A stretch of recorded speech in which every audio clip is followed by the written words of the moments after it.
Hey, podcast pals. Today's episode is brought to you by my friends at Standard Heating and Air Conditioning. Take it from me as a newly married guy with a very opinionated dog, comfort is kind of important right now. That's why I'm a Smart Club member of Standard Heating. I get to schedule service when it actually works for me, pay how I want, and choose what fits our home best. Pick the HVAC company that treats you like family, not just another name on the list. That's Standard. Check out standardheating.com and tell them Dana sent you. The 93X Half-Assed Morning Show. 93X.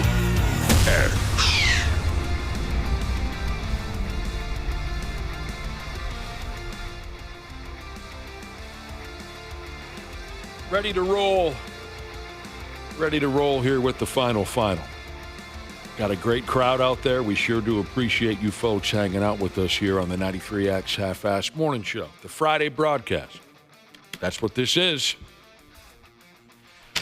Cubby. Cool, calm, collected, cold-blooded, overweight lover of mine. What was that last one? Lover of mine. Oh, okay. Yeah. How you doing, son? Doing good. How about yourself? I'm doing all right. Can I tell you a quick story? Of course. A pal of mine is headed out of town, Summers. I was talking to the prick on the telephone last night about it, right? We were just talking, and he brought this up that he's headed out of town. Oh, yeah? You know, where are you going? For how long? That whole schmear. You know who was in the room to overhear our private conversation? Your wife? You're right. The answer is my wife. And once I got off the telephone with Dinkus, she said something to me. She said something to me that leads me to believe that the two of us are going to have some real serious problems going forward. She said, out of nowheres, after, again, eavesdropping on a private conversation, she said, the next time that I leave town for a night or two, she'd like to pack my overnight bag for me so she can have more control over my clothing choices. Even when you're not around her? Yeah. Oh. Yeah. Because I know, like, I've definitely dated girls where Yeah, we know. they, Did a lot. well, that was a one and done thing. Where they, if you're going to be going to this event or whatever, you should probably class it up a little bit because I'm with them and they'd be embarrassed being seen with somebody who dresses like myself. Oh, sure. But so even maybe she thinks you're representing her now as you go out into the world. I don't know. You could be right. So she didn't explain why? All I can... Yeah, well, she did explain. Yeah, she did explain. But all of what you said may be true. She thinks I'm representing her in some overdramatic way. Well, let me ask all I know is this. It sounds like she wants to start to dress a player. Okay. And that ain't right. Was this parental in nature, meaning like my son, he's going to go outside, right? I don't know why it sounded like I got emotional. Your son is going... He's going outside. Outside. I guess maybe the thought of him putting down the controller and going outside was so exciting that I just got emotional. The thought of him putting down the Xbox for 5 minutes. Yes, okay, your son is going outside. So he goes outside, and then she'll say, hey, you want to put a hat on. It's cold. Or don't forget your sunscreen. So is she afraid that you don't dress appropriately, and there could be some repercussions of that? That's a good question. This is what I do know. She doesn't necessarily like sleeveless T-shirts, and that's my thing. Well, she's Yeah, married that's to your the whole wrong guy. personality. She doesn't necessarily like baggy jeans, and that's my thing. Well, She my wife doesn't like that either. Doesn't necessarily like flip-flops, and that's my thing. What is So- left for you? I suppose hats. The girl that She didn't mention anything about ball caps. she didn't bring that up. I know she likes you to have a shirt on. So let me ask you this. So how does she feel about rolled up sleeves? That same girl that dressed me in that infamous outfit all those years ago for my surprise party? If I had my sleeves pulled up like to my elbows, she hated it. It disgusted her. It wasn't me specifically. She just thought that was such a trashy look for whatever reason. I've never heard one word one way or the other about rolled up sleeves from my wife. So here's the situation, because this turned into a conversation. you can't threaten to pack somebody's overnight bag for them to better control their clothing choices without it becoming a conversation. So like I mentioned, she doesn't like the sleeveless T-shirts. She doesn't like the baggy jeans. She doesn't like the flip-flops. And that's basically me nearly all year round. I just think it's funny sorry, Josh. I said the funny thing is she said the next time you go out of town as if this is a frequent occurrence for you. You never go anywhere. Yeah, not very often. Not very often. Who dressed you this morning? Was that you or her? I went ahead with it myself. Okay, because so far you're following all her rules. I guess you match well. So, did she lay it out for you, maybe? No, this is all me. She didn't trick you, like put all the other clothes in the laundry and that's all you got? No, this is my vibe. 100% me. This is all you. It's a mind F kind of a thing. But then again, a lot of times our significant others can come off like they're trying to mind F us. They say one thing and mean it. This is what I know. She says now, she told me last night, she enjoys my physique. Well, who doesn't? Those are her words. She enjoys my physique, but believes I show too much skin with the sleeveless shirts. She says I should allow a sleeved T-shirt to accentuate my physique as opposed to showing bare skin. Okay. She put some thought into this. Yeah. Is it possible she thinks, and I would understand, that you're too sexy because she has made it very clear she doesn't like the whores. So maybe she's trying to make you a little more modest so there'd be less whores in your life? Is that possible? Too much of your physique is out there? Of course the ladies are going to be attracted to that. She knows that I am irresistible to women. She knows this. She's trying to dumb no you matter down. what I wear. But she's not a jealous person. I don't know, Josh. I'm not entirely sure the motivation behind it. But I'll tell you this much. It was a conversation I never thought I would ever have in my lifetime. That's interesting. Where my significant other threatens to pack my bags for me. Wow, she really hates the clothes that I wear. Yeah, seriously. I'm trying to figure out all the... Because she's very, very smart. So is it possible that this is just a red herring? She's throwing this out there because there's a bigger control she wants to have over you. I think... So you focus so much on this one, you don't realize that she's completely changed you in another way. Although I agree with you, she is a very smart person. I think you're giving her too much credit that she has a grand plan or a dark plan. Like this is a small piece of a larger operation. I just think this was her way of telling me, although she has told me, straight up the same thing. I just think this is another way of her to tell me that she just doesn't like my clothing choices. She's trying to take away my right to bear arms. She sure is. Nerd. There's an old timer. I didn't get that joke at first. It took me a while. But there's an old timer at my local neighborhood bar who, whenever I'd walk into the bar with my sleeveless T-shirt on, he'd say, I see you're exercising your right to bear arms. You're exercising your Second Amendment rights. He told that joke every time, and I got used to it after a while. Did you guys have a teacher that had a bumper sticker on her desk that read, "You can't hug a child with nuclear arms"? I remember that bumper sticker. Yeah, we had that. Yeah. And I No. think I was far too young to understand what that even meant. I had to ask my parents. I couldn't pronounce nuclear. I didn't know what that was even. I think it was first grade when I saw that, and I didn't get it. I could see that I flying. don't really get it. I could see that flying over my head quite easily as a child. You don't get the statement, you can't hug a child with nuclear arms? I think it basically is saying... It's an anti-nuclear weapon statement. Yeah, anti-nuclear weapon Oh, statement. all right. Let's Okay, that makes sense Let's now. not kill all the children on planet Earth with your nuclear... How did I not realize And I that? thought, we just got done with show and tell, and there's two kids eating paste here. This is a bit over our head. Yeah. So anyway, I hope that you found that that little conversation interesting. She has an influence over you, certainly. There's been some changes. What good changes. What have been the changes? Well, you drink less. Oh, that was way before her.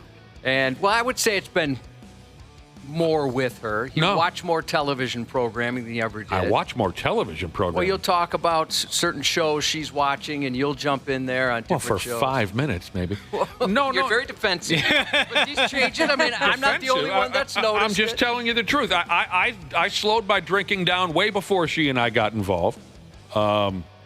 You got married, something you said you would never do again. I'll go ahead with that. Yeah, that's certainly a change. She's got you concerned about the environment. Not you concerned, but she's concerned about the environment to the point where you drink your Gatorade out of one big reusable bottle now, rather than just that the thing's plastic huge. bottles. Yeah, I'm an environmental guy now. You are. Oh, man. And she has such influence that I recently heard someone say, and I wouldn't disagree with this statement, that she's the greatest woman she's ever met. And she's known this woman for maybe, I would say, 2.5 weeks. I'm sorry, you got to start that over again. I recently heard someone say of your wife, my she's wife. the greatest woman I've ever met. And they've known each other for less than a month. Certainly less. So she has an influence. Awesome. Yeah, I know what you're So, talking about. I know weren't what you look like, what?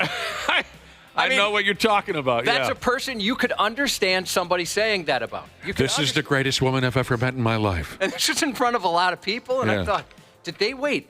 They've only just met. I don't understand this statement. That, I guess, is a sign that you've positively influenced someone. All right. So, here's a question. Did you just admit that the environment is real? I've been saying that since high school, that there's no such thing as an I'll environment. never admit that the environment is real. No, I didn't admit to anything. My Yeah, you're favorite just part, pretending for her. Yeah, I was pretending for the wife. the disappointing thing about that bit is not enough people are confused by it, so it doesn't make it as fun. I've only had one guy go, wait a minute, so you're suggesting there's no such thing as an environment at all? Like, that's exactly what I'm saying. Yeah, There is no environment whatsoever. right. And anyone who thinks otherwise is a complete moron. Josh, I wanted to check with you and see what you make of this.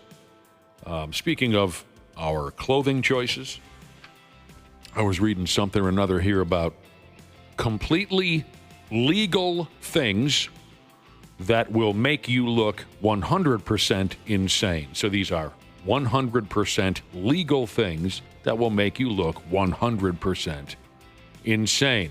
You've spent a fair amount of time at the gym. It's been a long time. Once my wife said yes to the engagement, I canceled my gym membership immediately because she was trapped. But you're right. I was what some might call a gym rat back in the day. So tell me if you agree with this. Does this make you look insane? Just picturing this cracked me up. Have you ever seen this at the gym? Folks working out wearing regular clothes. Oh, like funny. Like blue jeans. Yes. Yeah. that's insane. There was one like prolific guy at my gym who Prolific? I haven't seen him. He was like, he did this so often. I haven't seen him in forever. I haven't been to the gym since I found out I was pregnant. But he used to walk around. Hey, you know what? Neither have I. I haven't been to the gym since you found out you were. Yes? He used to walk around in these really, really tight blue jeans and no shirt. It was ridiculous. Just doing power squats. It's the same thing if you see someone jogging in regular clothes. Yes.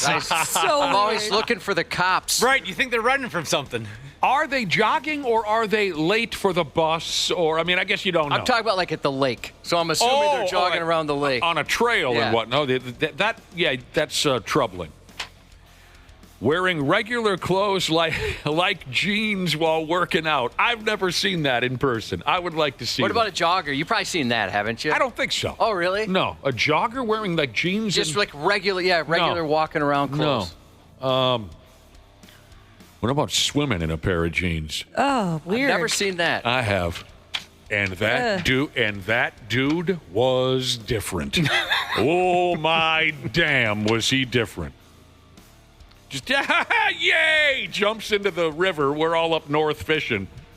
I just met this kid. He was like the son of one of my dad's buddies. So my dad's like, yeah, Ernie's coming up to spend the weekend at the cabin. He's got a kid around your age, so we're kind of forced to hang out for the weekend. Sure. And I met Ernie's kid, and at first I thought, oh, he's all right. He's a few years older. He seems like a decent enough. And it was hotter than hell. Well, let's just jump in the river. And Ernie just took off the shirt and took off his shoes and socks and just curse splash. He's in his jeans. He didn't say a word about it. A normal person would say, hey, I know this looks funny, but I don't have any swim trunks or something. He just jumped in his jeans and didn't acknowledge it at all. And we were young kids, so we effed around in the water all day long. Had his jeans on the whole time. Didn't say a word about it. It's got to be so uncomfortable. And then Waterlogged jeans. We found out later he was real different. And I would love to tell you further details on this, but I'm too frightened to relive it. Here are some of the other legal things, by the way. Not that they're as interesting as working out while wearing blue jeans, but... Oh, I thought the one about digging a hole. Oh. That's good, especially if you do it at night. Here are the other legal things that will make you look insane. Josh is referencing digging a hole in your backyard at night. Someone's going to make a telephone call. Yeah. I mean, you might have just got sketchy. done working all day and you got something to do. You have to do something in the yard, whatever it is. You're digging a hole to plant a tree or something, and you look like a psychopath. What about this? Now, this is, well, I don't know. Is this legal? Chaos Coordinator Sheezes texted in to say, what about a guy swimming at a public pool in whitey-tighties that aren't so whitey? Are you allowed to? Yeah, are you allowed to do that? I don't think know. So. But she sent an emoji of a vomiting face. You shouldn't be able to do that. I don't know if that's legal, but it certainly makes you look insane. Yeah. I've seen this before, just once. Another completely legal thing that'll make you look nuts. Going over your lawn with a vacuum cleaner instead of a lawnmower. I have seen that once. Really? I feel... Well, I mean, I should say it was after the lawn mowing, then they did the lawn vacuuming. With a vacuum, not anything that you would buy, for your yard, with a indoor vacuum. I've used a leaf blower before, just, if you get some clumps and stuff to move those around. And I've kind of felt like a psychopath even with that. Oh, really? Yeah. Oh. I do that every time after I mow the lawn. You should feel... You've mowed the lawn about 10 times in your life. You just started mowing lawns. Did your wife now have to teach you how to do it? No, I did all the time growing up. I did it for a job for a while. I'm not buying it. He did it for a job. Yeah, I saw a guy once vacuuming his lawn with the damn Electrolux or something, whatever the brand names are these days for your in-house vacuum. And I thought, well, all right then. Did he not have a grass catcher? I don't know. I was just driving by. He lived in my neighborhood. I thought, what the hell is going on with this guy? Maybe just a nervous breakdown. I don't know. Big argument with the wife over him vacuuming or something like, oh, Yeah. you want me to vacuum, huh? He goes out in the yard, big extension. Go vacuum the whole friggin' property. Water in your cereal. Never even heard of that. That's a sin. Is something that's legal that'll make you look insane. Water in your cereal. Something's wrong with you if you're doing that. I'm happy to say that I've never been in that position. Yeah, me neither. I've used orange juice because I had a buddy who Fruit Loops and orange juice. That was his thing, and I tried it once, and that's just too much. There's too much flavor. Did you just shoot diarrhea out of your body I couldn't finish the whole bowl. I mean, it wasn't as bad as I thought it was going to be, but it was Sounds awful. Quite the assault. I'd give it a shot. No. I tried root beer on Corn Flakes because Paul Stanley from Kiss did it in a video. See, I think you need more of a subtle cereal to mix something like root beer or orange juice. Something with just a whisper of flavor if there's nothing else in there, like a cornflake. Yeah. That's a good one. Kiss Exposed 1986. It was all sarcastic and, it was all silly, but I anything that Kiss did in the 70s or 80s, I would try it too. I'll say this again about orange juice. Delicious. Orange juice is absolutely delicious. The problem I have is I just don't know where I'm going to put all the diarrhea. Isn't that a damn shame? That is. Sucks. All right. Didn't you have a story in yesterday's news similar to this, Josh?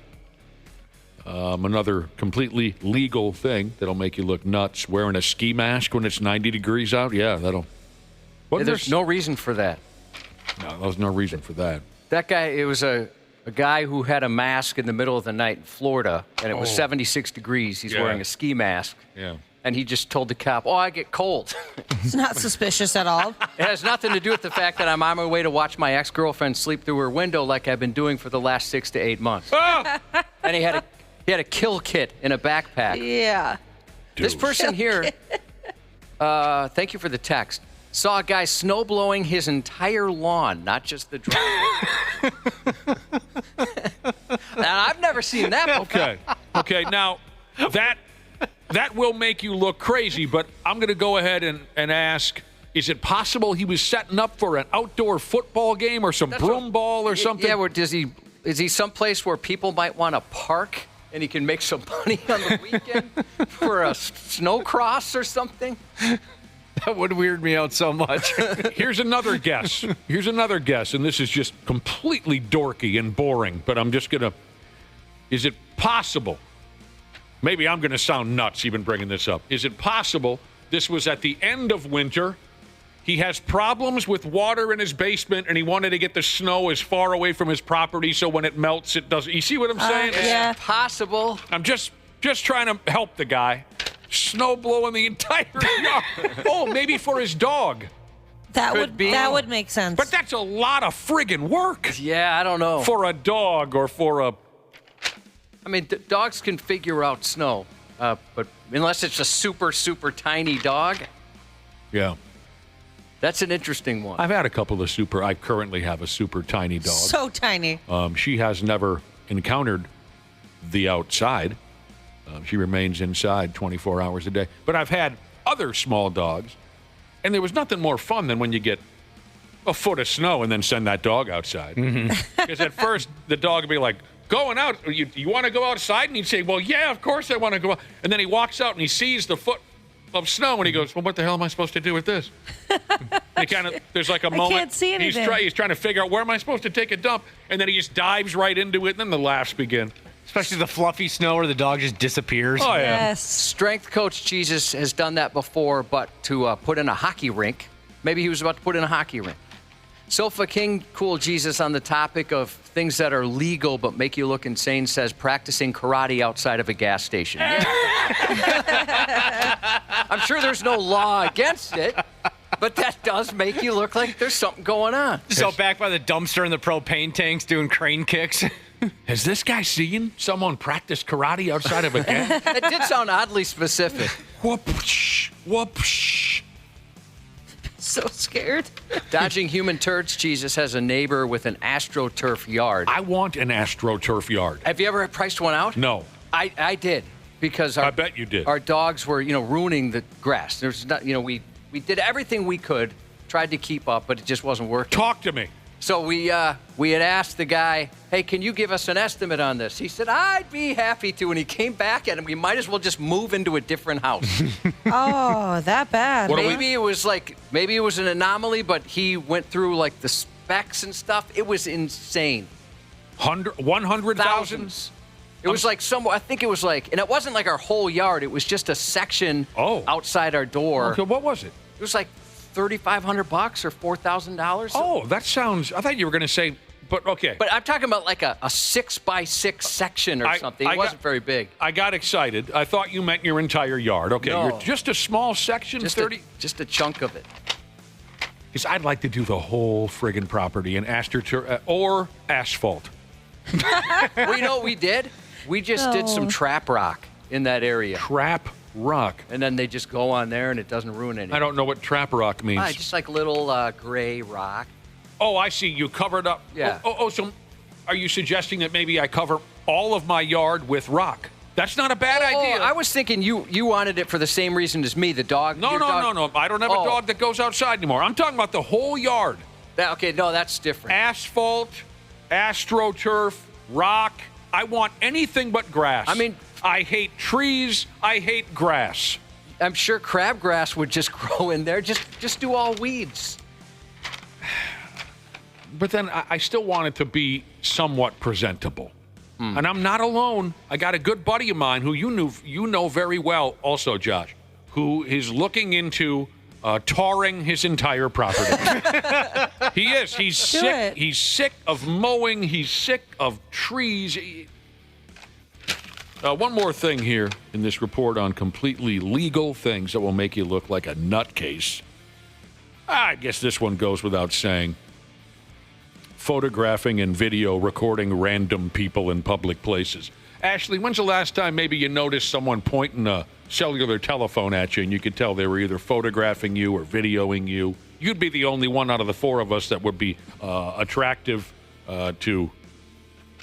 It's been a while. Yeah. Yeah. It's very uncomfortable. Not a huge fan of that situation. Ooh, what about this? A listener has recommended I shingle my entire yard. Oh, sure. What about shingles? You can get green shingles. When we moved into our house, it had green shingles until a hailstorm changed that. Green shingles. I don't know if I've seen that before. Yeah. I'm sure you have and didn't notice. Yeah, that's a good point. Oh, man. All right, it's Friday. What about like like in desert states, they have like a kind of like dirt that, like a reddish dirt or a clay or something. Oh, that would be nice. Yeah, I suppose. Stamped concrete? That might be very expensive, though. I'll listen to all options. Tired of it. What about, maybe you could get an estimate on whatever you think would look good and compare that to getting a company that just comes out there and takes care of it for you. They seed it and aerate it and weed it and even mow it if you want. Yeah, I could compare those two, It's funny because a friend of mine at the bar a few nights ago said, because we were comparing yard work war stories, and this guy said, are we at the age, we're 53 years old now, are we at the age, he asked me, where it's time to hire that stuff out? Mowing your lawn, taking care of your lawn in all different ways. Are we at that age? And I said, yeah. I tried it a few years ago. I hired a buddy to mow and do everything, and I loved it. In the end, my buddy, unfortunately, came to me and said, hey, look, I've got such a massive client list now. I am looking to downsize. Would you mind if I took you off the list? And I said, of course, anything for a bro. I loved that life. So the question was, are we at an age now where it's acceptable to hire that stuff out? And I said, yeah. And then we had another question. Now, this one's been going on for a while, Josh, actually. I brought it back up when this conversation happened a few nights ago at the bar. This has been a question for a few years now with my circle of friends. If we're going to have to do yard work, Josh, are we at an age where it's acceptable for us to wear overalls? Yeah, 100%. Yeah. We're not on a farm. We're in the suburbs. We're not farmers. But so is it maybe it's not an age thing. Maybe it's more of a geographical thing. Are we, even though we're suburbs people, is it acceptable for us to wear overalls in the yard? I think, if there's people out there who are anti-overall, even the moderates would agree that 50 and over you can wear overalls and not get a second look. All right. Did I not wear them well last year at the Minnesota State Fair? I was going to say, yeah, you look sharp in those last year. I agree. That's another piece of clothing. That's another item from my wardrobe that my wife does not enjoy seeing me Ridiculous. wearing. That seems age appropriate. She thought I looked like a damn jackass when I put on those overalls last summer. When she picked me up that day, because remember I had that snafu at the fair where I took my scooter to the fair wearing my overalls, and then I couldn't remember the combination and I had to leave my scooter at the fair, and the wife had to come pick me up. When I got into her car, she said, Jesus Christ. She did not like the way I looked in overalls. We have to have one of the straps undone, like kind of the hip-hop guys. I don't want to do the hip-hop thing. Oh, you don't? I do not. Well, maybe to her that would have been a little cooler. I am not Heavy D or any of the boys. I can't get away with the one-strap hip-hop overall look. Cool in Your Stool Jesus is 26, and he hires his yard out to get mowed and whatnot. Pimp alert. Yeah, there's There's a few people in my neighborhood that have it done, and I got to say I get a little jealous. Beautiful. It does seem kind of... I mean, I like to mow, but there are days when you just can't even. That's the end of my sentence. I like to mow. Every other aspect of yard work, I friggin' hate it. Everything else sucks. I hate... All right, we got to take a break. You're a great crowd. Sand. Somebody recommended Happy that sand. Sand would Just be good. Nick's Beach. You could put a volleyball net up and everything. You know what we'd call it? What's that? We'd call it F-Boy Beach. Yeah, we would. We'll be back in a few minutes here on the Programski. The 93X Half-Assed Morning Show. Hey, podcast pals. Today's episode is brought to you by my friends at Standard Heating and Air Conditioning. Take it from me as a newly married guy with a very opinionated dog. Comfort is kind of important right now. That's why I'm a Smart Club member of Standard Heating. I get to schedule service when it actually works for me, pay how I want, and choose what fits our home best. Pick the HVAC company that treats you like family, not just another name on the list. That's Standard. Check out standardheating.com and tell them Dana sent you. This episode is brought to you by Progressive Insurance. Do you ever think about switching insurance companies to see if you could save some cash? Progressive makes it easy. Just drop in some details about yourself and see if you're eligible to save money when you bundle your home and auto policies. The process only takes minutes, and it could mean hundreds more in your pocket. Visit Progressive.com after this episode to see if you could save. Progressive Casualty Insurance Company and Affiliates. Potential savings will vary. Not available in all states. Bombas makes the most comfortable socks, underwear, and T-shirts. Warning, Bombas are so absurdly comfortable you may throw out all your other clothes. Sorry, do we legally have to say that? No, this is just how I talk, and I really love my Bombas. They do feel that good. And they do good, too. One item purchased equals one item donated. To feel good and do good, go to bombas.com/listen and use code LISTEN for 20% off your first purchase. That's BOMBAS.com/listen and use code LISTEN at checkout. Stupid news on the Half-Assed Morning Show.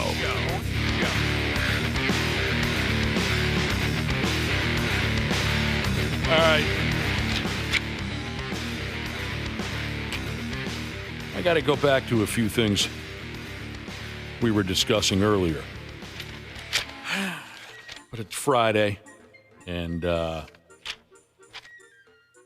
was just kind of spaced out for a few minutes, so I don't really remember what it was we were discussing. We're talking about legal things that can still make you look crazy. If you do. Okay. We did. We covered that. Okay, I got it. We talked about if it's cool for dudes to do yard work in overalls, even if we're not, farmers, living in the city, living in the suburbs. Are people going to poke fun at us for wearing overalls while doing yard work? Because number one, they're terrific looking. I think any dude looks pretty damn cool in a pair of overalls, bib overalls, whatever. You guys know what I mean, right? Yep. Mm-hmm. Got a text message here from a listener that says, I've been wearing them for years. No belt buckle pinch, no constantly pulling up and adjusting your pants, and number one with a bullet, he says, no ass crack. Yeah, there's a lot of positives there for sure.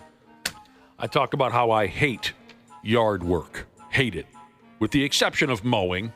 Getting on a riding lawnmower and spinning around is still enjoyable, but all of the other aspects of yard work, I've just had enough. I've just done enough of it, and I'm done with it. I'm tired of it. So I discussed some options. Do I just tar my entire property? Asphalt. People talked about rock. Shingling my yard. Here's an interesting idea from a listener. Have your backyard turned into a pond, and then you could stock it with fish. Oh, that'd be wonderful. Yes. And This is the best one. And then I get myself a tire swing. Oh, that sounds perfect. lovely. Would you come over, Josh, and I put you in the tire swing? Yay, there goes Cubby into the... That'd be a lot of fun. Romantic. What kind of fish? Oh, I don't... You pick. You go ahead and pick. Oh, fun. What's my budget? $100. Oh, okay. It's not going to be I have no idea how much fish costs, so... How do you feel about neon tetras? Neon Tetris? Tetras. That sounds like a fun video game. Neon Tetris, I don't know what you're talking about. I was thinking we would, crappies, perch. So you couple of want more- walleye. Sure. Yeah, sure, that kind of a thing. All right. Oh, So and no koi pond then. koi pond. Those are expensive. No, I'm not. I don't like that silliness. I just want regular, Minnesota fish. Josh, one more text message. This one is about mowing the lawn, and this is directed towards you. I don't know how I ended up with it, but it says here, Josh, I mow your mom's lawn with my mouth. They say. All right. It's Friday. Yeah. Yeah. It's Friday. I'm tired.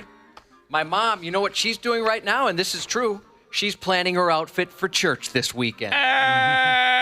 Nice comment, Jerkwad. Right. Bet it's going to be something sexy. You know what, Dana?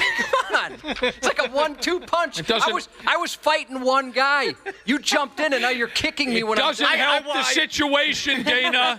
I was that guy who waited until you're knocked on the ground and then came and started pummeling you, too.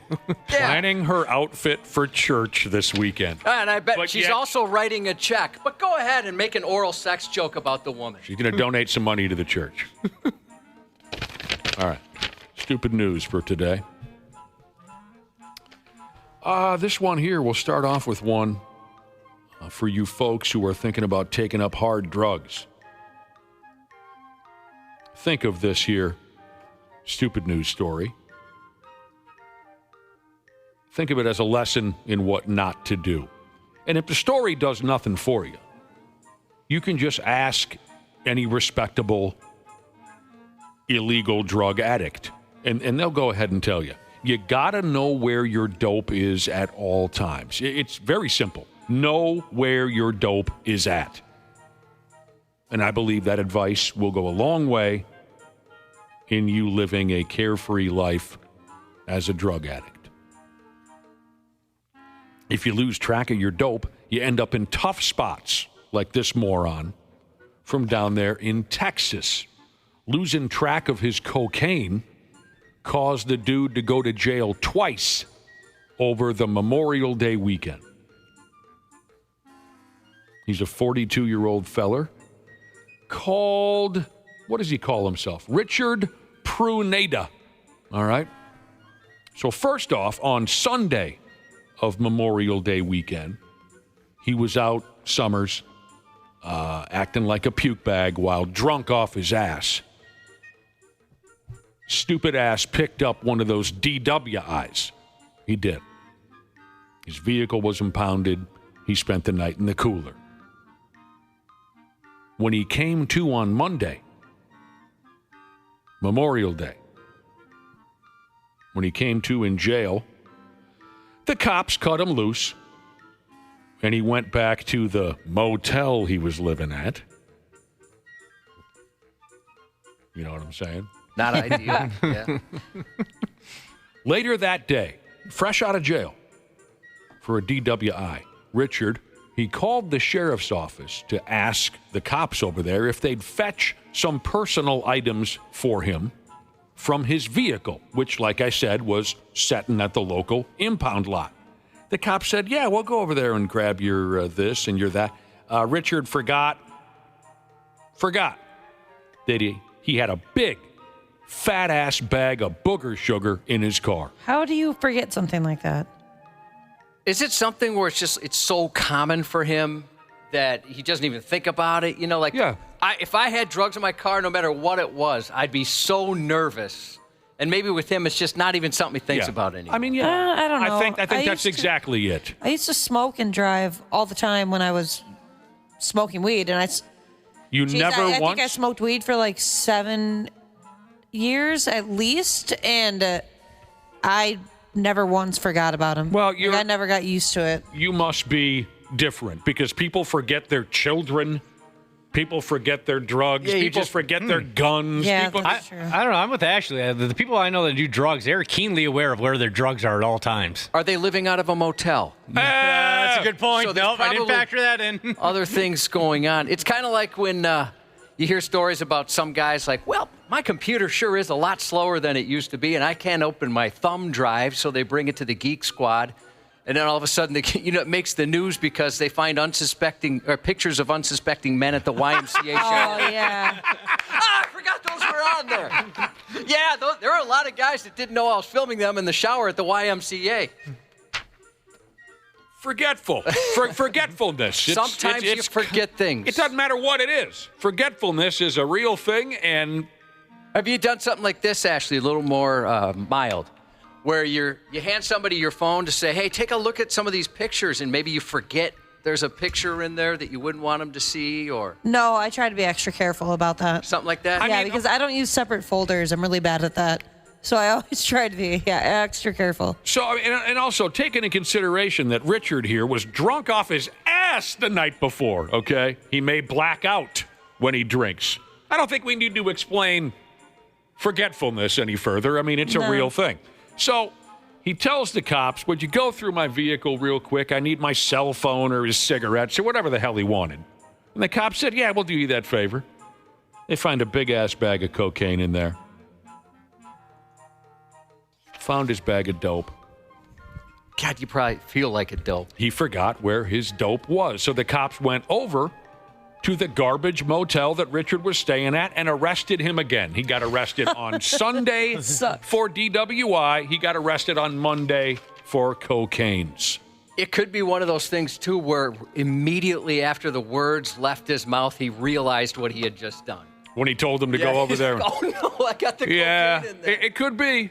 He called them back. They didn't answer. Could you guys run over to the car? I got some cigarettes in there. I got a Jeff Foxworthy comedy tape and I got all day here in the hotel. I want to smoke some cigarettes and listen to the comedy of Jeff Foxworthy. Oh, for Christ's sake, I got a big bag of cocaine in there. Are you not a forgetful person, Ashley? No, I am. Lucky That's you. the Oh, thing. you are. I am. But you always remembered your dope. Yeah, that is important. Too important to lose.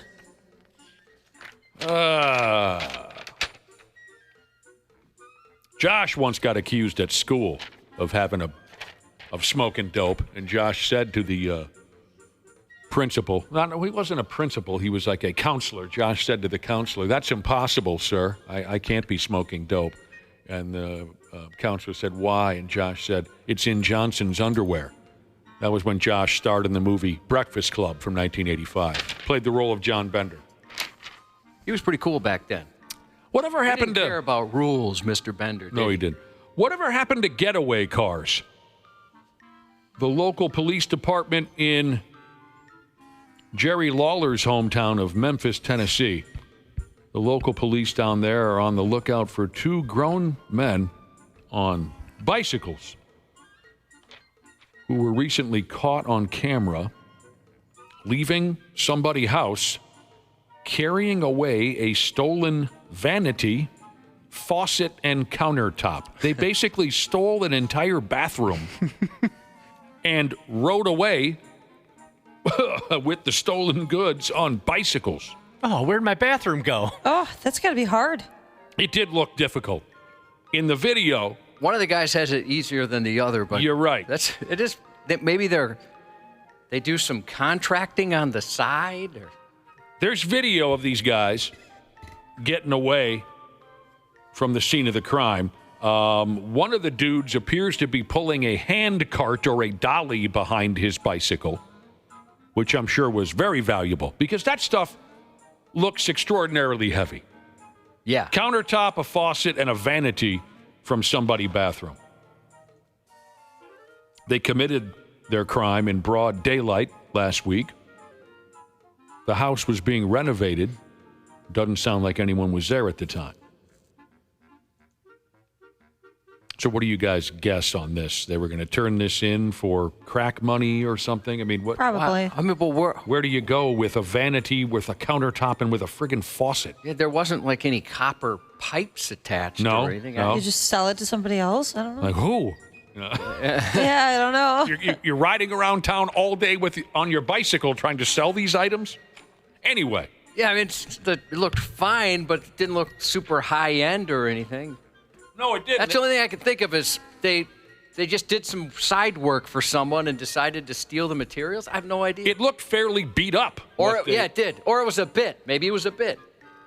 The same house was then robbed a second time a few days later. This time, the thieves got away with 2 televisions. Imagine if you're the poor bastards who own this house or are planning on moving in, whatever the situation is. It says the house is being renovated. So I would guess whoever lives there has moved out for a stretch of time while the house is being... Now, it was robbed again. This time, the thieves got away with 2 televisions, an air fryer, a coffee maker, paper towels. Oh, my God, they took the paper towels. Those are expensive. They are. Someone stole all their board games. No. And some bedding. The police don't know if the 2 crimes are connected. No arrests have been made in either case.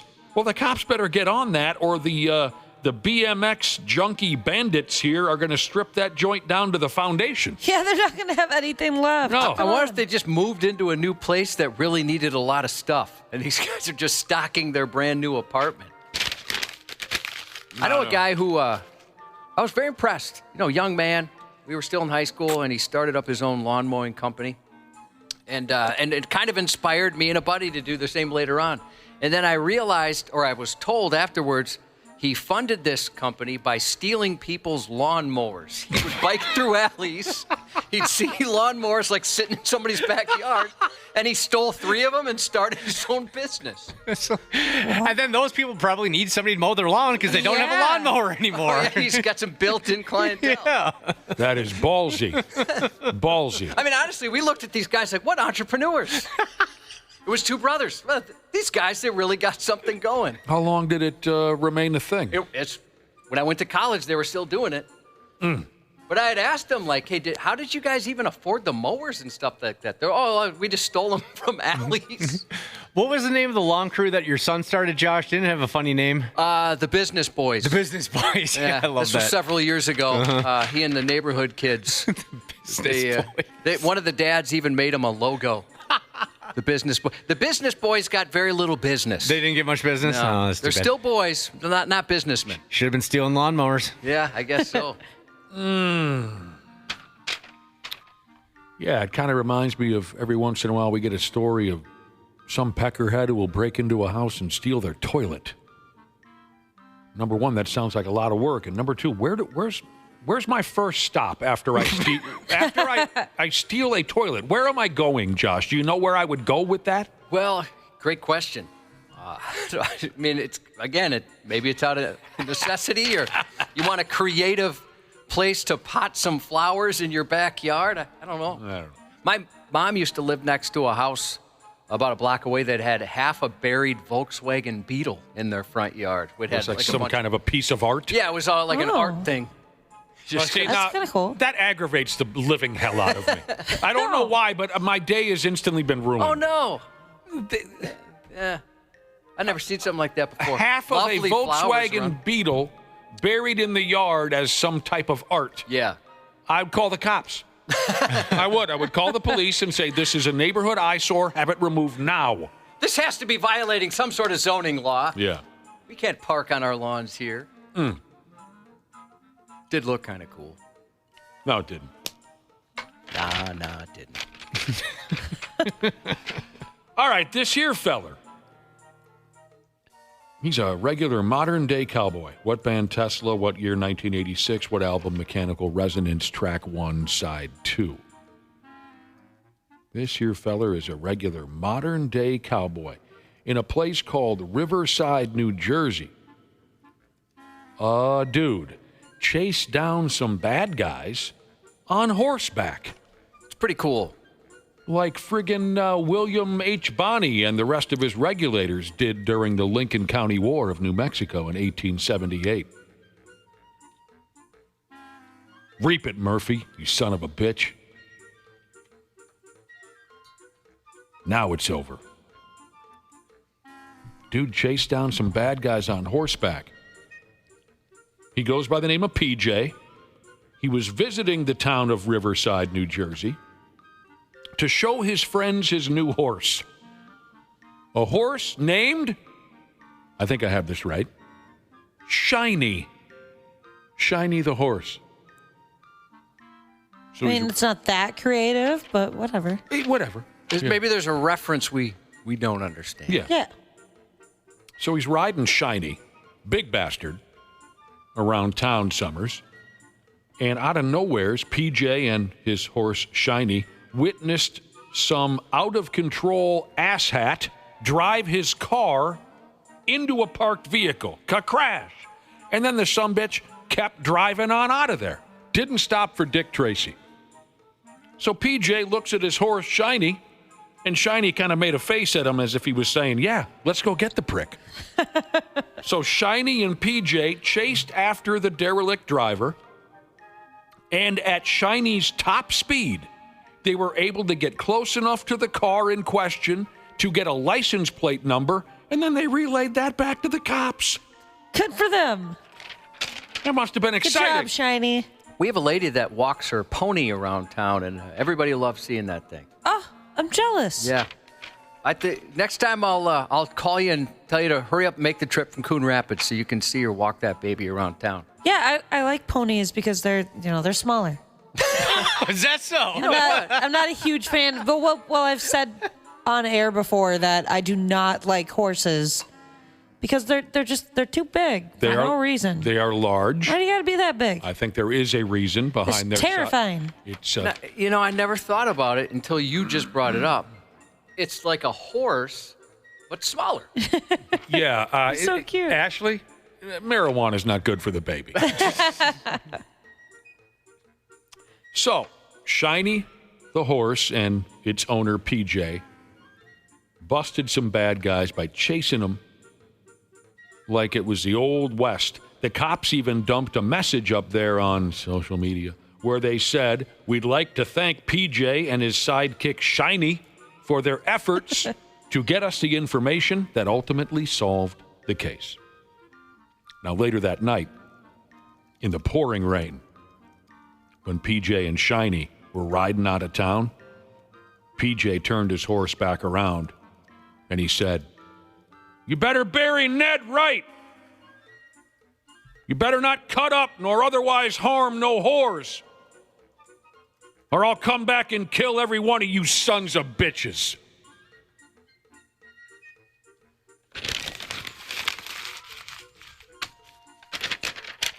Now I want to watch the movie Unforgiven.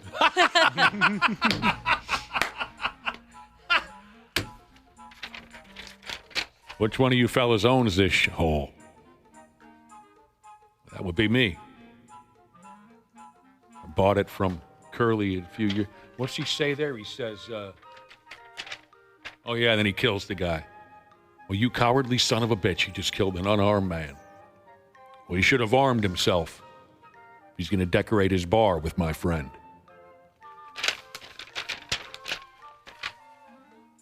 I told you before, Josh, that I could have grown up without a twin brother. I had a couple opportunities to grow up without my twin brother. You tried your best. That fell by the wayside.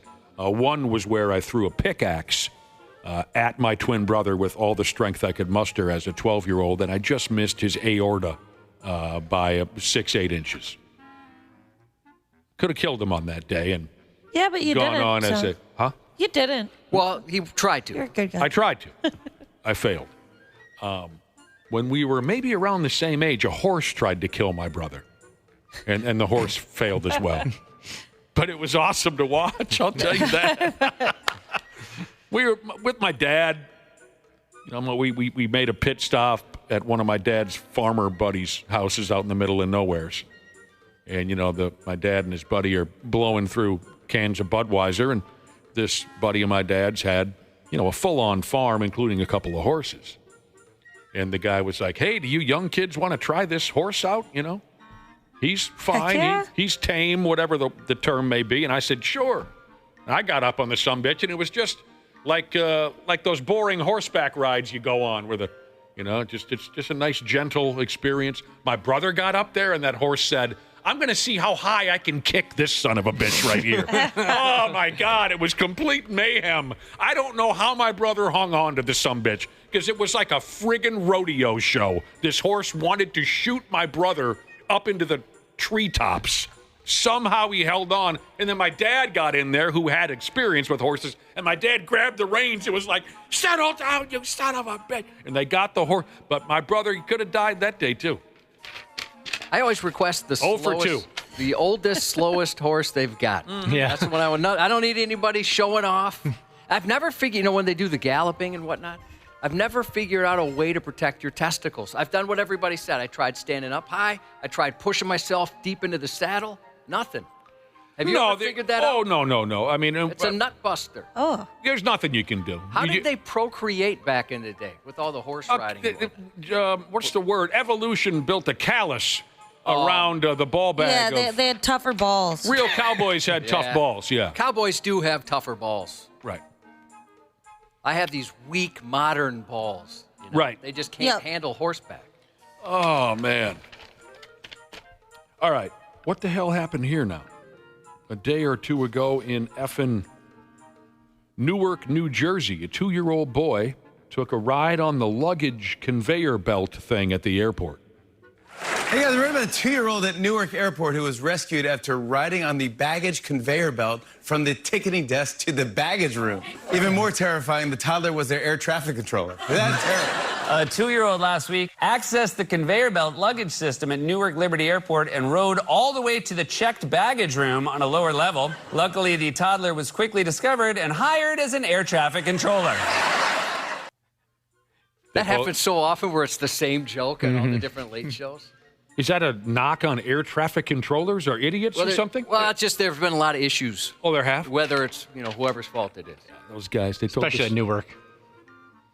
Especially in Newark, New Jersey? At the airport, Newark, yeah, they've been having a lot of issues. Well, where they'll just go down for like a minute at a time. Nobody knows where the planes are. Yeah. That is unfortunate. Technical issues, we can sympathize. Yeah, we can relate. 2-year-old kid took a ride on the luggage conveyor belt thingy. And I guess if a couple of cops hadn't jumped in and pulled this stupid kid out of there, he might have been squashed. It says here at something called the JetBlue counter in the airport terminal, a lady was jaw-jacking with the ticket giver there behind the counter when her 2-year-old kid got all squirrely and hopped up onto the conveyor belt. The conveyor belt leads directly to a chute that spits luggage down into a pile. I'm sure you know what I'm talking about. And word is the kid took the full ride, but the cops pulled the kid out of there before he took a full suitcase to the skull or anything like that. I could see that being fun. Like, I get it. I get the appeal. Oh, yeah. We've all had that thought. Yeah. You want to I just want to, like, peek back there. I want to see where it takes me. Yeah. The kid was fine. His mom was pissed. And then while the mom was being interviewed by the local television news, the kid snuck off and stole a taxi, and they had to start the process all over again. It's a talented kid right there. Yeah. I mean, first and foremost, that he found a taxi and it wasn't an Uber or a Lyft. That's also impressive. This kid's got talent. All right. All I can do here is just read and try not to completely lose my cool. If I stray from the exact wording of this story at all, I'll ruin everything. I'll just go into a rage and ruin the whole works. I'm sorry just to abandon all of you, but I don't have it in me anymore, okay? A 21-year-old kid in Long Island, New York, got arrested after a string of TikTok videos where he'd go around to different stores and dump big buckets of food on his head. His name is Kyle. He goes by the TikTok handle Tommy Tough Knuckles. Hate it. He didn't steal the food at the stores. He brought food in with him. He'd walk into a restaurant shirtless and dump a bucket of black beans on his head. And the place had to close early to clean up the mess. He dumped eggs on himself outside a different restaurant. He poured milk on himself at Walgreens. He did the ice bucket challenge at a grocery store, and then he runs away and he leaves the mess for someone else to deal with. Yeah. But that's not what got him arrested. Cops found his social media page and saw another series of videos where he'd go to people's houses and ask to use their bathroom and then leave a big mess in their bathroom. He's facing 6 counts of recording people without their consent, 2 counts of criminal tampering, and up to 4 years in jail. Tommy Tough Knuckles, huh? Yeah. I want to go by Tommy Tough Knuckles. What's up there, Tommy Tough Knuckles? Ah, shoot, never mind. I don't want it. People are going to use it sarcastically. Yeah. I don't want now you it's become an insult. Also, it's bad. It's bad, Josh. I don't want you to have that. Just when it caught on and everyone in my life was calling me Tommy Tough Knuckles right now, I have to pull it. I can't be called Tommy Tough Knuckles. Darn. Sports on the 93X Half-Assed Morning Show. 2-2. Opposite way, deep to left. Bader twisting and turning. He still goes. And it's a grand slam for Tyler Soderstrom. For who? Tyler Soderstrom is how you say it. Yeah, the Twins got curb stomped yesterday in their final rough one game in Sacramento against the Athletics. Tyler Soderstrom hit a grand slam and a 2-run homer in the same ball game. What the hell's going on? Nice, dude. Must have been trying to impress a chick or something. Yeah. Oh, chicks. They'll get you to do. Always because of us. Those Sacramento chicks. Well, you chicks are shady. Yeah, we are. Pause. You do stuff. Yeah. You do. You know you do. You're not wrong. Forget about this final game of the Oakland series, or whatever town they represent nowadays. They're back home now for a stretch of games. Tonight, they begin a series with the Toronto Blue Jays at Target Field. I love what the Indiana Pacers came up with last night. That was fun. Oh, my damn, that was hilarious. Hilarious. Because I've really grown to hate the Oklahoma City Thunder. Really grown to hate them. So that was a blast last night. Watching, again, Tyrese Halliburton. This guy just pulls. Like, what was that scene from Raiders of the Lost Ark? He just presses his hand through your body, and he grabs your heart, and he rips it out. That scared the hell out of me. I know it did. The Temple of Doom. The Temple of Doom. Yeah. You were afraid of that scene where the bad guy, he reaches into. That's what Tyrese Halliburton does to his opponents. I couldn't have a sleepover in about 3 years. I was at a friend's sleepover, and after that, I'm like, oh, I can't sleep over anymore. Adorable. Pacers beat the Thunder in Game 1. Couldn't sleep that whole night at your buddy's sleepover when you watched the guy reach through the Indiana Jones, and then you could never go to a sleepover again. Not till sixth grade. This was third grade, I think. Yeah. When I saw that, and I think it was 6th or 7th grade before I had the courage to have another sleepover. That first sleepover that you went to, did you think about Raiders of the whatever, Temple of Doom? Did you think about it as you were going to sleep that night? That's what they made me watch that night. Oh, no. Did you ever think about calling your parents in the middle of the night to come get you? Did you ever think about that move? Are you talking about when I did that? Yeah, you did it all the time. And my Oh, dad I've done that plenty of times. Oh, had you really? Yeah. I just didn't want to sleep there, though, because it was too hot. They didn't have AC. No, I did it that night. Oh, see, that's okay, one time. I had a friend who did that all the time. Oh, hey, really? You want to spend the night? Sure. And then at one point or another in the middle of the night, he'd call his folks to come get him. He just had a thing about You had a thing about it. This friend of mine had a thing. He just couldn't do it. Yeah, it was just the one time. Because like I said, that killed sleepovers for like 3 years. All right, before we go. That's just what goes on with Tommy Tough Knuckles.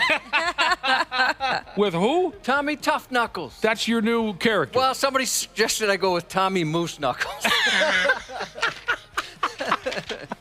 Real quick before we go, Josh, this is 100% for your benefit, because this is the kind of thing that I think you'd enjoy. We were talking about some crackheads who were stealing from a house. We were talking about this in the stupid news. They stole a countertop, they stole a vanity, and they stole a faucet. And we were wondering, what the hell do you do with these? A listener texted in and wanted to know, Josh, did you hear about the guy that stole the toilet from the police station? Oh, yes, I believe I know where this is going. He says here the cops have nothing to go on. Yeah. They have nothing to go on. I was afraid to make that joke. It's an old joke. The cops have nothing to go on joke. I thought you guys would kick me and my alter ego, Tommy Moose Knuckles, right out of the studio. You knew that one already. It's a classic. You knew that joke already. We'll take a break, come back with I'm not going along with the new nickname. You already have a wonderful nickname. We'll be right back with Cubby's News Report. 93X Half-Assed Morning Show. Hey, podcast pals. Today's episode is brought to you by my friends at Standard Heating and Air Conditioning. Take it from me as a newly married guy with a very opinionated dog. Comfort is kind of important right now. That's why I'm a Smart Club member of Standard Heating. I get to schedule service when it actually works for me. pay how I want, and choose what fits our home best. Pick the HVAC company that treats you like family, not just another name on the list. That's Standard. Check out standardheating.com and tell them Dana sent you. This episode is brought to you by Progressive Insurance. You chose to hit play on this podcast today. Smart choice. Progressive loves to help people make smart choices. That's why they offer a tool called Auto Quote Explorer that allows you to compare your Progressive car insurance quote with rates from other companies. So you save time on the research and can enjoy savings when you choose the best rate for you. Give it a try after this episode at Progressive.com. Progressive Casualty Insurance Company and Affiliates. Not available in all states or situations. Prices vary based on how you buy. Former U.S. Navy SEAL Sean Ryan captures real stories about sacrifice and strength. We go into this hooch searching for Christ knows what. Regardless if anybody else does it, will you do it? There's a lot of things that are hurtful and disturbing. Can't get anybody to talk about it. Uncovering truth with the heroes who live to tell it. There's a saying, there's no atheist in a foxhole. That was the hardest part for you coming home. What? How'd you get through it? I worked hard. The Sean Ryan Show. You ready? Let's do it. All right, let's go. Follow and listen on your favorite platform. The 93X Half-Assed Morning Show. What in the actual are you guys doing?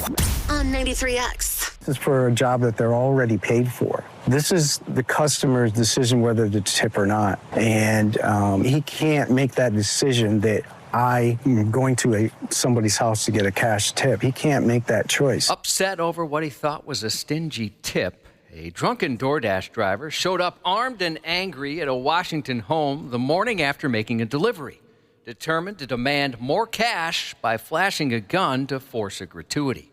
Jesus Christ. According to a police report, 49-year-old Anthony Volino said his daughter had placed a grocery order worth about $100 and tipped through the app.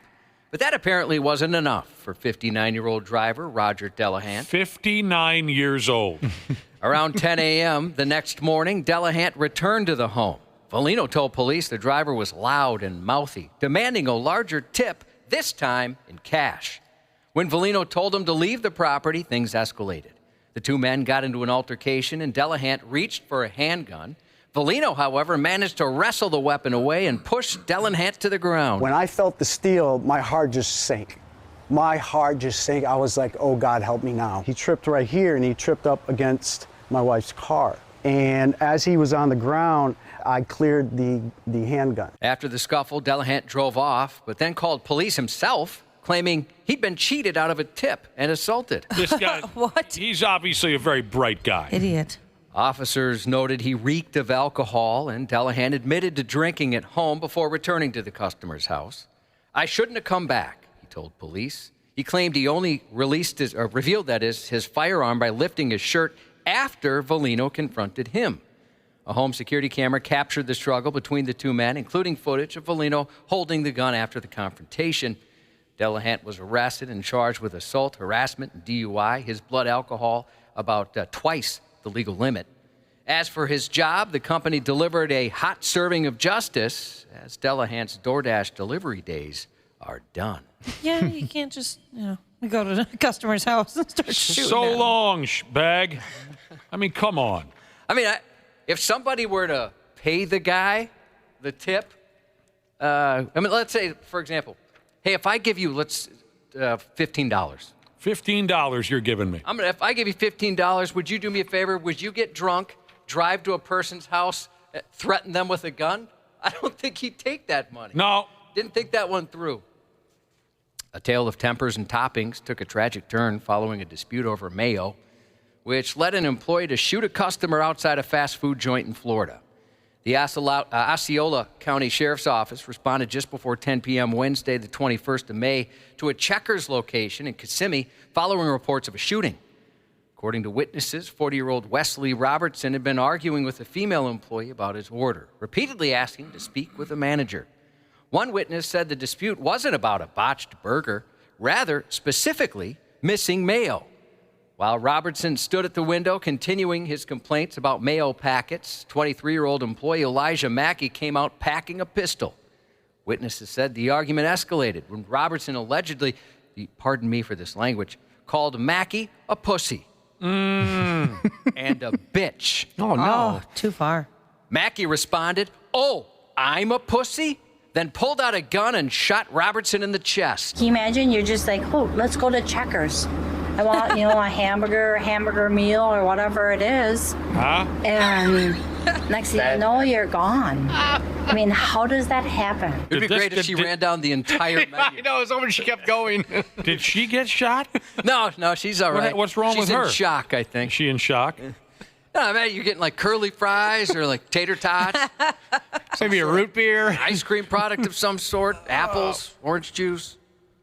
Surveillance video showed Mackey climbing out the drive-through window and running up to Robertson before opening fire. So the guy's dead? Yeah, unfortunately. What the? After the Mayo melee, Mackey fled the scene but briefly returned to grab its backpack.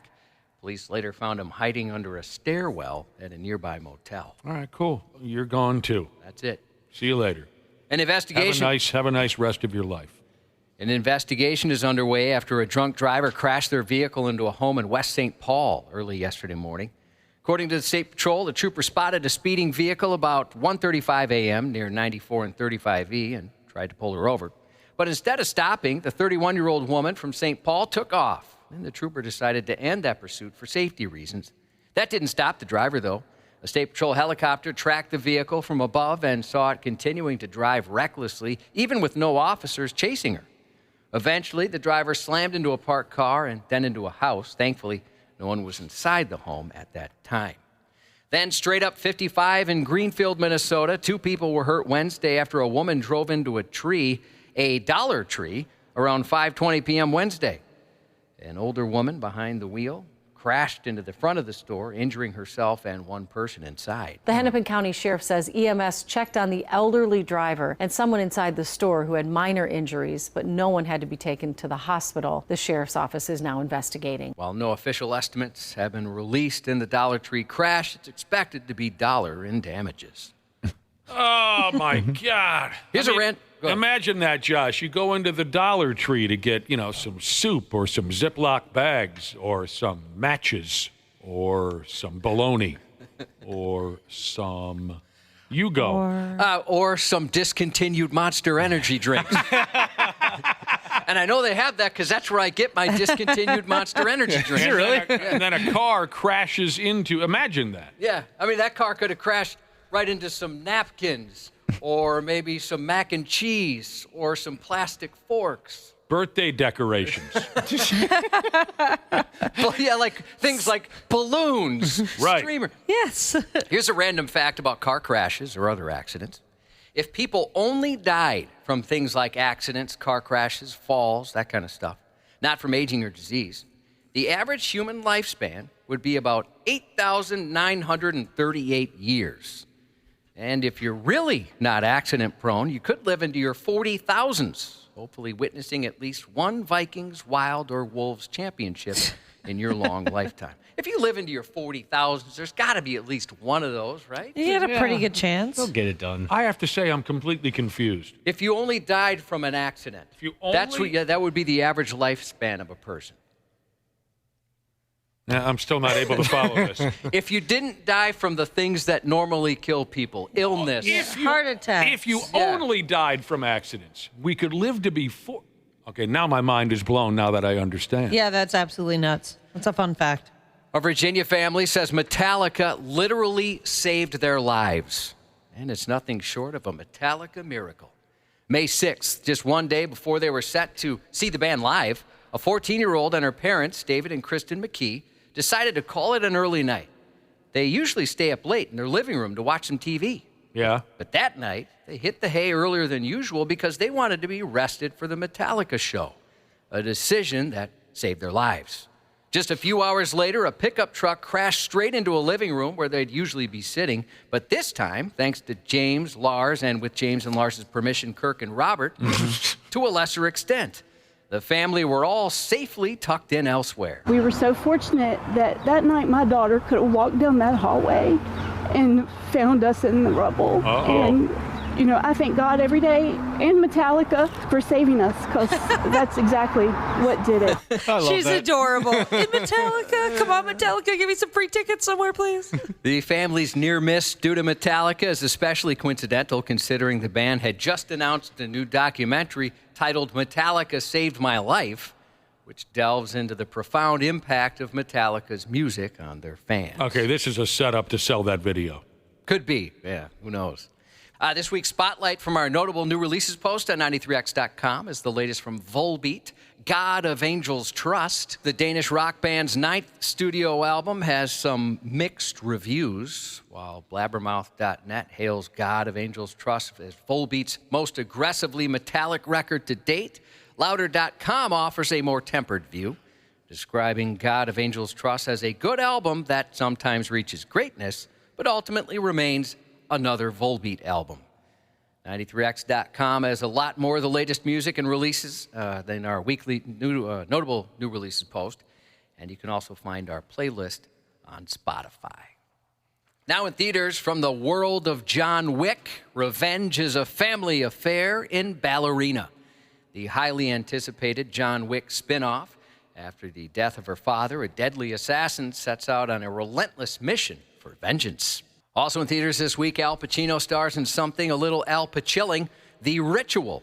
2 priests, one grappling with a crisis of faith, the other haunted by his past, must put their differences aside to attempt a dangerous exorcism that could change them forever. Sounds very scary. Is it an old priest and a young priest? They are of differing ages. Well, that's just a ripoff of The Exorcist, then. Now streaming on Hulu, Predator Killer of Killers, a new anthology entry into the Predator franchise. 3 standalone animated stories across 3 eras. A Viking warrior on a revenge quest, a feudal Japanese ninja battling for succession, and a World War II pilot confronting an otherworldly threat. Different centuries, same deadly hunter. Also in that universe, Hulu and FX just released the first official trailer for the new series Alien Earth, the upcoming sci-fi series from executive producer Ridley Scott, which premieres Tuesday, August 12th. The new trailer revealed the series brings xenomorphs to Earth in the year 2120. And even more aliens invade television this week, as Season 4 of the sci-fi mystery comedy television series Resident Alien premieres tonight on Sci-Fi. Early reviews say I really like this show. So good. Season 4 is packed with the same great comedy and tense mystery from earlier seasons. I'm so ready. Friday the 27th on the St. Croix, the 93X half-assed morning show Booze Cruise is kicking off another year of booze cruises, where this time we board the Avalon at Stillwater Riverboats. Brought to you by Warner's Dock and Red Wing Shoes. The only way to board is to listen to win. We'd love to hang out with you on the river, so if the feeling is mutual, just keep it on 93X to win your way on. The 11th annual Cannonball Rally kicks off this weekend with events starting tonight at 6 p.m. from Minnesota Cars and Coffee, hosted at Bauhaus Brew Labs in Northeast Minneapolis. To date, the Cannonball Rally's raised over $500,000 for charity. God dang! That is awesome. Local car enthusiasts have come together to support Northern Voices, a school in Roseville that helps deaf children transition successfully into mainstream neighborhood schools. It's free and open to the public, so don't miss the kickoff tonight at 6 p.m. Bauhaus Brew Labs with Minnesota Cars and Coffee. It's not even Father's Day, but seed-slinging Jesus wants to shout out his dad, blade-operating Jesus, just for being the best dad a guy could ever have. Very kind. Isn't that something? Bank teller Jesus wants us to tell everyone about the world's largest rubber duck this weekend in Princeton, 6 stories tall. Oh, fun. Sweet. Today, Saturday, Sunday, vendor fair, food trucks, activities, all that kind of stuff, and one big duck. Oh, for Pete's sake. Baudette fishing guide Jesus wants to shout out his friend Mags driving up from the cities, and he wants to remind him that he sucks at fishing. Happy birthday to Roastmaster Jesus, turning 50 today. Happy 40th tomorrow to Babyface Destroyer Jesus. And that's 93X News. Randy Shaver. He's very hairy and has a great disposition. Like I said, he loves to hug and he loves to give kisses. On the Half-Assed Morning Show. The Pacers with a chance to win it. Final seconds, no fouls to give. Halliburton looking. Halliburton driving, pulls up, jump shot. It's good! It's good! With 0.3 of a second remaining. Timeout, OKC. Tyrese crowd absolutely stunned as the Pacers take a 1-point lead. You don't happen to have the Korean call of that shot, do you, Josh? You didn't happen to run into that anywhere, did you? I just saw a headline saying, you haven't heard the Korean call, you haven't seen anything. Really? Yeah, I haven't listened to it yet. So. Because the one we played before of Tyrese Halliburton's game-tying shot against the Knickerbockers was so much fun. The Indiana Pacers did it again, Randy Shaver and Brad Ryder. They're amazing. They did it again. I mean, the comeback wins that this team has had in the playoffs, in the regular season, is amazing. Yeah. They beat Milwaukee when they were down, 20-some points. They rallied against the Knicks. The win last night, they were down by 15 last night with just over 9 minutes left and just battled their way back. That was the only lead of the night for Indiana. Hilarious. Was the game-winning shot by Tyrese Halliburton. Hilarious.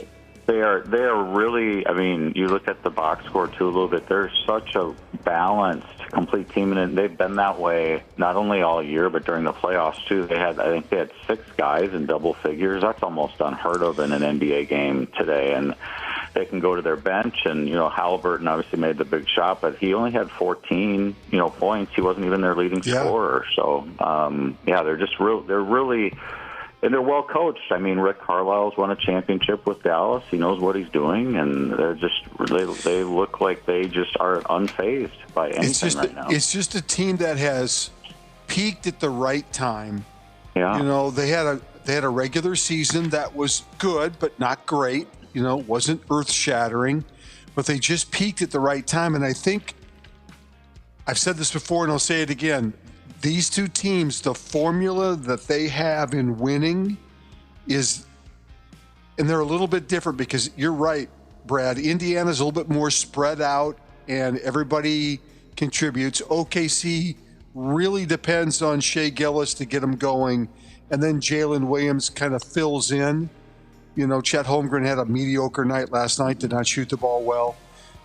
But the formula of winning for both these teams is using a strong bench to go along with a solid starting lineup that includes a point guard for each team that leads the way. That if you watch the end of that play, Halliburton waited at the half-court line to get the ball because everybody knew for Indiana that's the guy that has to have the ball in his hands at the end of the game. He's the guy that's been doing it for him. And he doesn't look anywhere else. He took the pressure on and made the shot to win the game last night.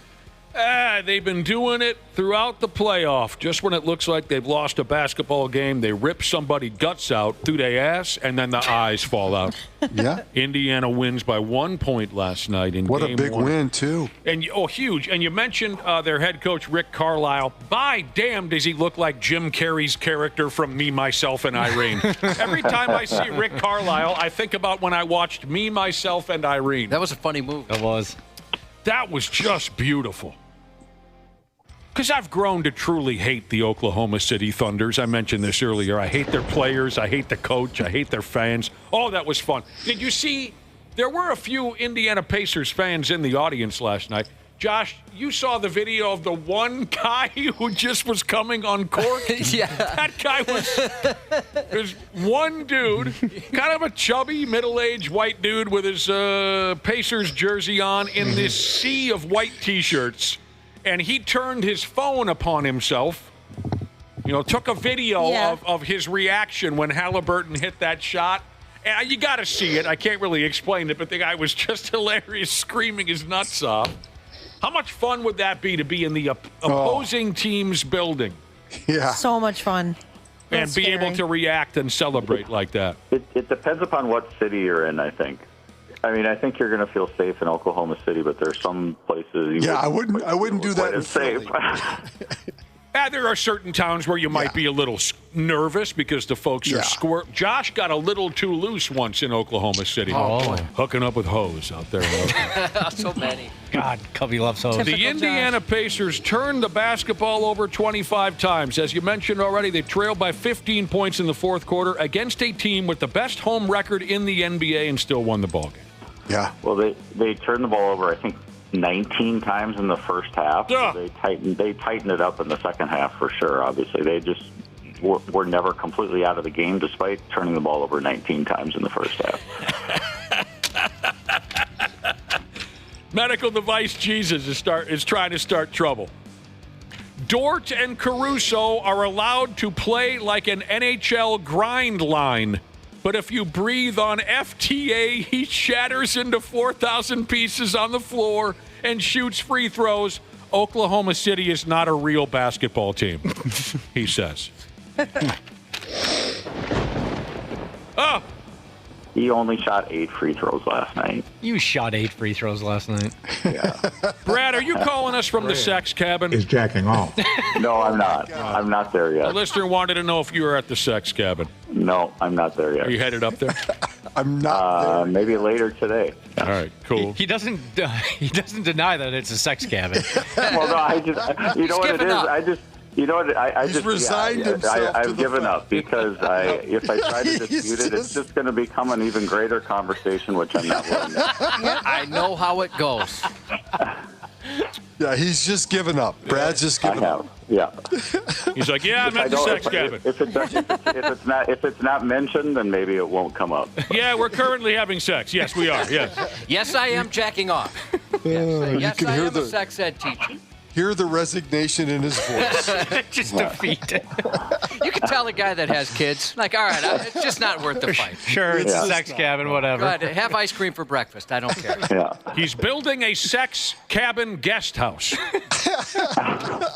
Game 2 of the NBA And Final. you know what we would call that? You know what we would call that, Nick? Give it to me.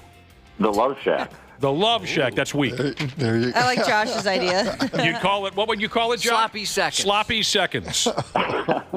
It's a second building on. Game 2 of the NBA Final is Sunday night. What's wrong with tonight and tomorrow night? I don't know. But it'll be Sunday night. All right. Here's a full list of the players to win an NBA championship and be named regular season MVP in the same season. And that's what that silly FTA guy is trying to do with the Oklahoma City Thunders. You guys want to try to guess a few of these?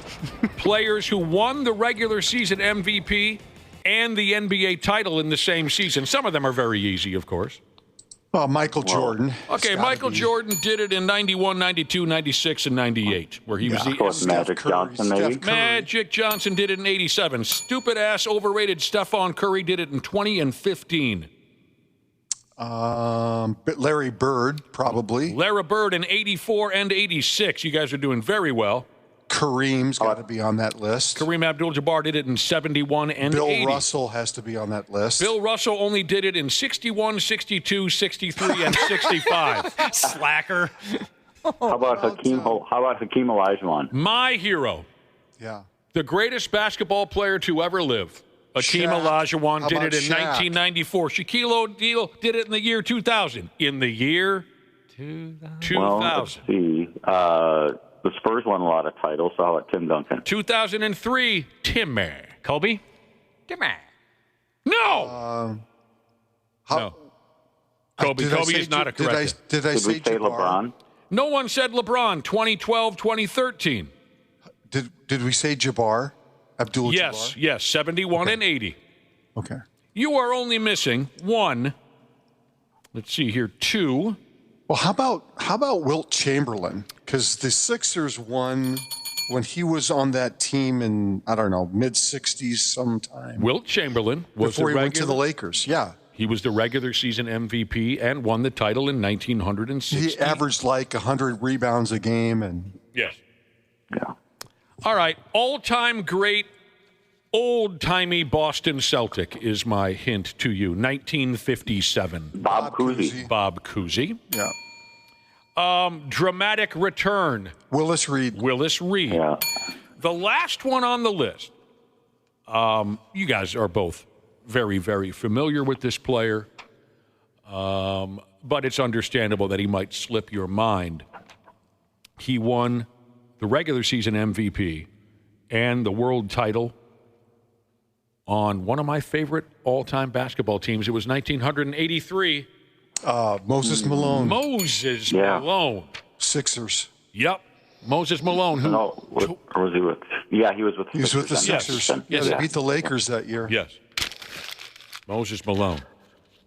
That's a hell of a list. Yeah. Yeah, it is. And who was the player on that era 76ers team that I can't talk about Bobby Jones. without breaking down into tears? Yes, Bobby Jones. Bobby Jones. Greatest defensive player, one of the greatest defensive players to ever play in the NBA. Oh, I can't talk about Bobby Jones. Yeah.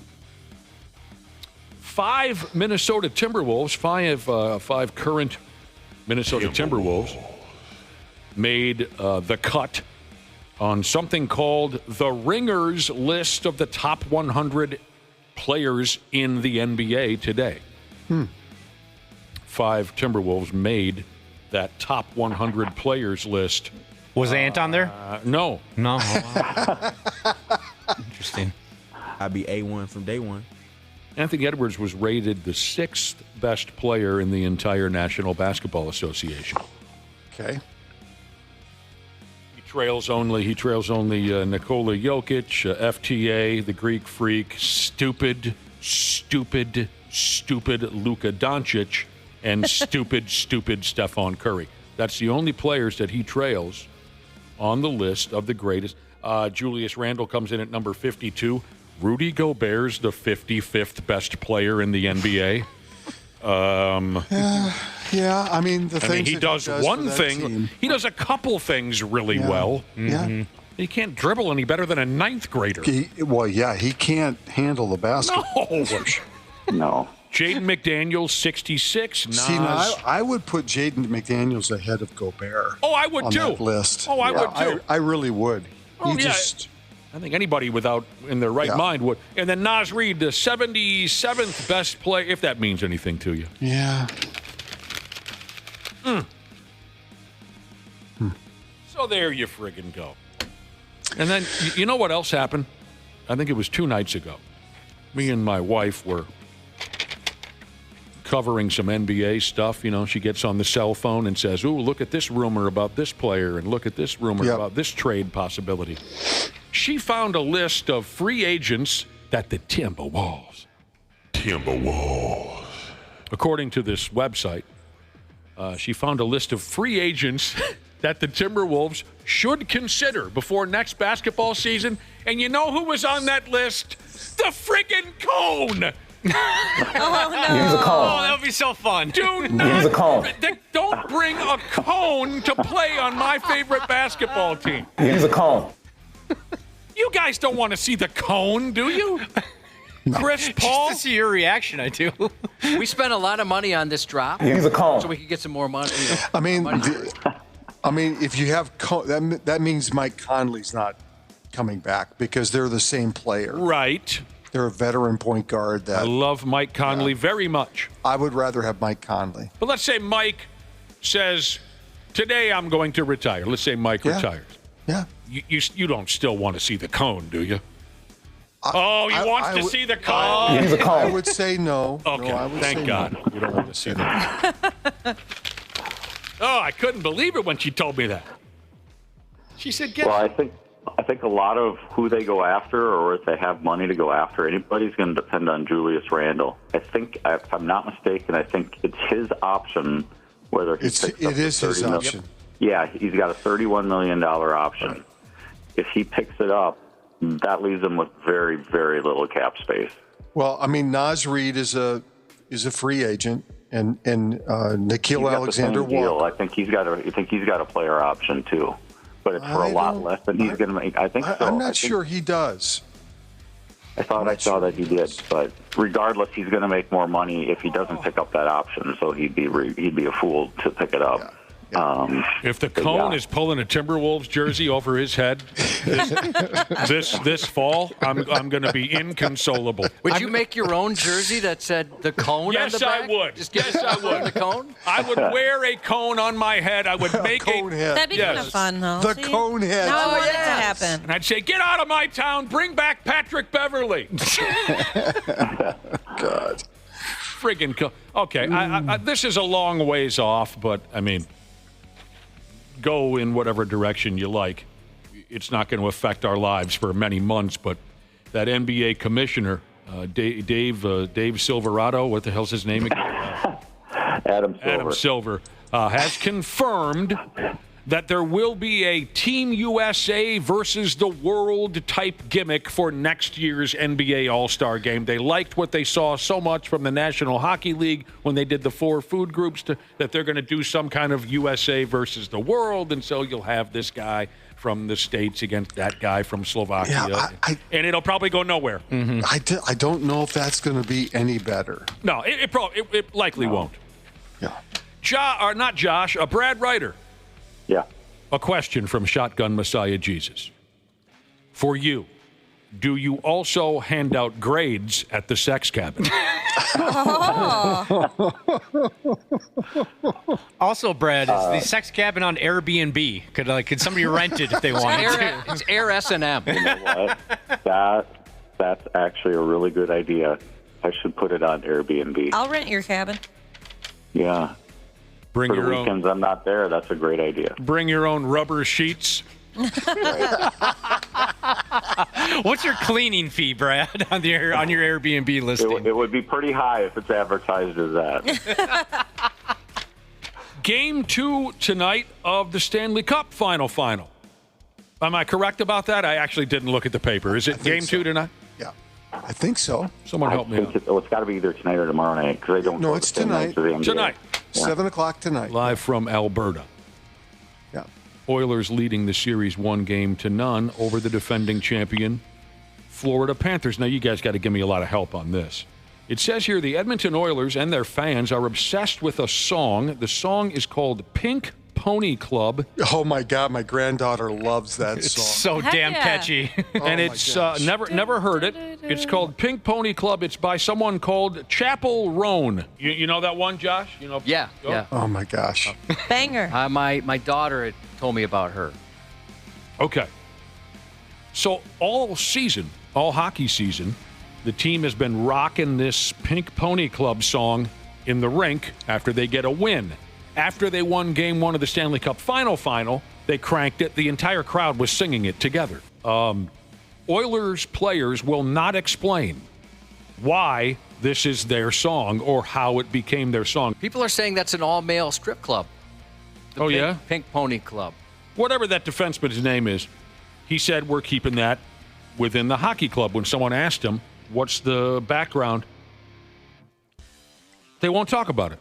Like this. They're keeping it a secret, and they're not telling anybody why that's their song. People are pissed. They said now that's going to be stuck in my head all day. Yep. It's been stuck in my head for 3 months. Plays with Wood Jesus said Brad's Cabin, the Pink Pony Club. That's it. That's it.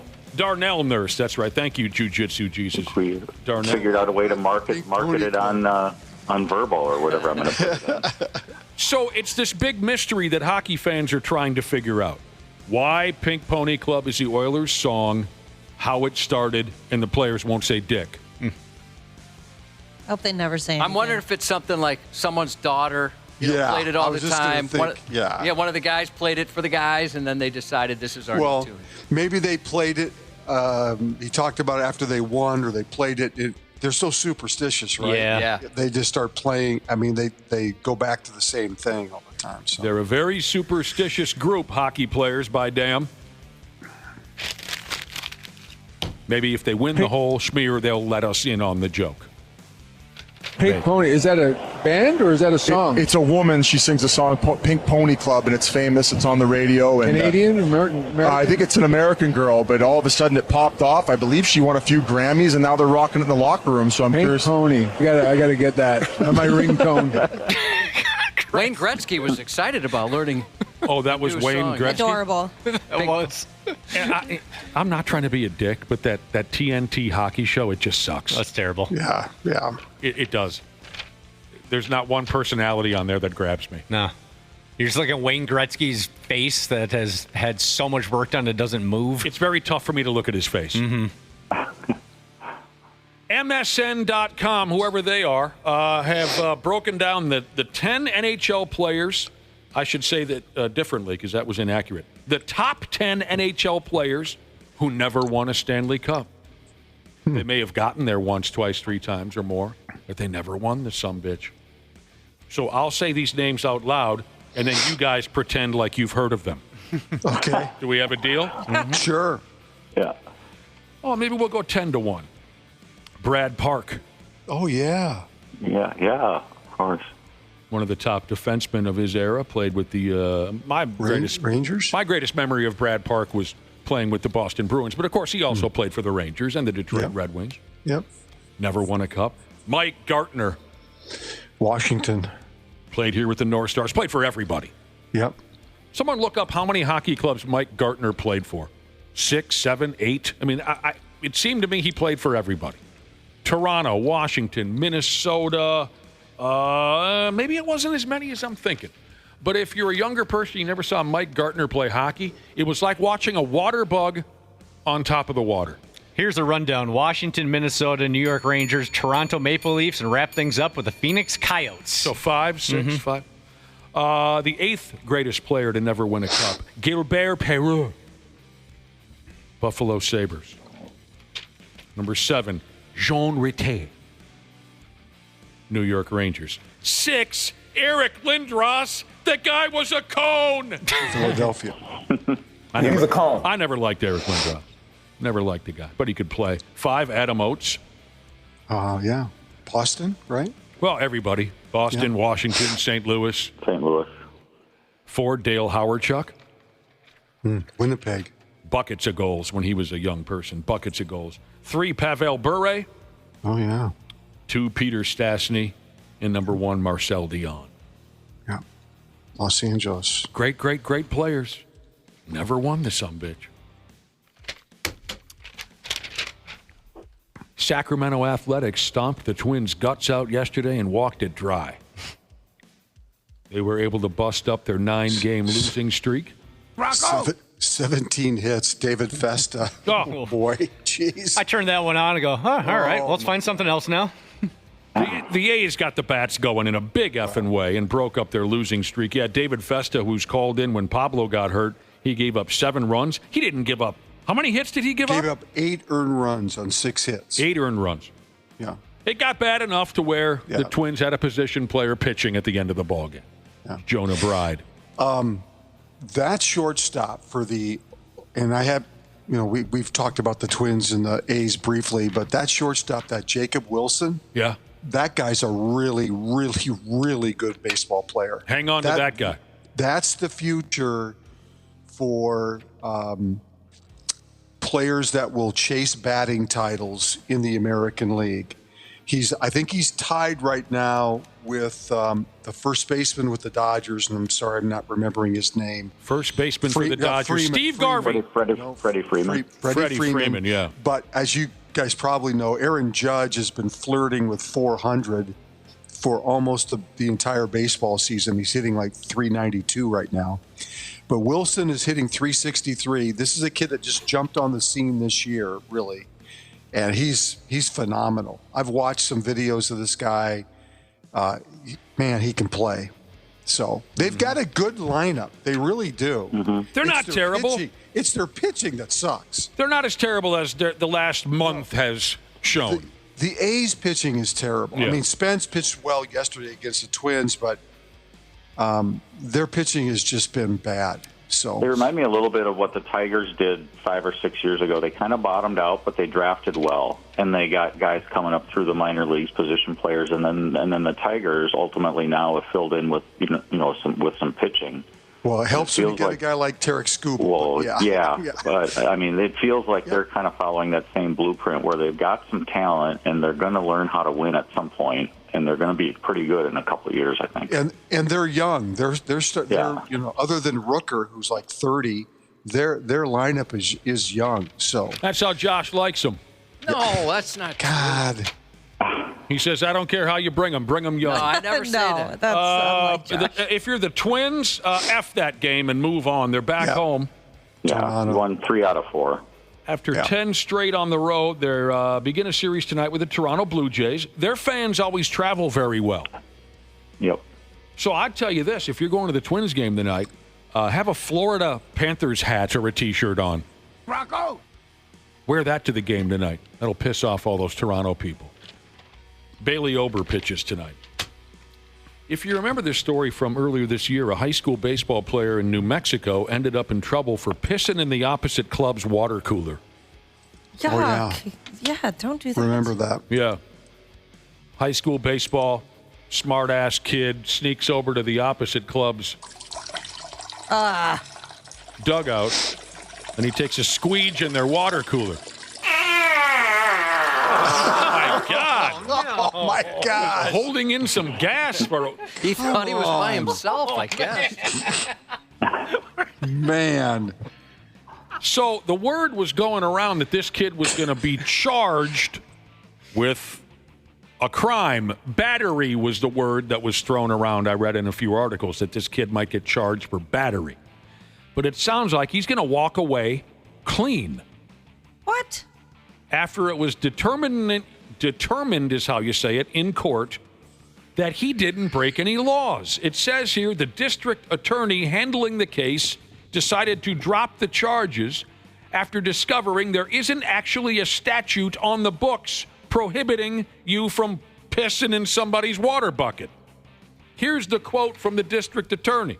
In New Mexico, battery consists of the unlawful touching of another person in a rude and insolent manner. So in this case, we don't have any touching of another person. New Mexico doesn't have a statute that makes it criminal for someone to mess with someone else's food and or pee in a water bottle. Well, they should work on that. They should look into this. Yeah. I'm sure they will at this point. While the act is gross and not right, it's not a crime in New Mexico. Boy, that attorney earned their money. Yeah. By looking into that, you know. I mean, most people would just assume they did something wrong, and it is wrong, but it's not legally wrong, so. It's not wrong at your cabin, though. Anything goes there. No, it's not. Not at the Pink Pony Club. No. There's a lot of leeway there. That's why you get the rubber sheets. Right. Wouldn't that be frustrating, Josh, if someone took a PP in your Mountain Dew bottle and you can't do a damn thing about it? Yeah, I could picture you up all night going through legal references trying to find out how to get revenge when there's a weird loophole as well. Like one of those movie montages where he's at the library and there's a stack of books and everybody else is gone for the night. God dang. So the kid's just going to move on with his life. Well, there wasn't much there. He's getting older. We know it wasn't Josh. I mean, yeah. That sounds like a kidney issue. When you get older, it's yeah. The prostate is not what it used to be. Okay, thanks, Josh. I got hip to hip with an old timer at the Legion a few years ago. We're standing side by side there in the John, and the dude cracks open the front of his pants, and he wasn't shy. He says out loud, he goes, "All right, you son of a bitch, let's do something."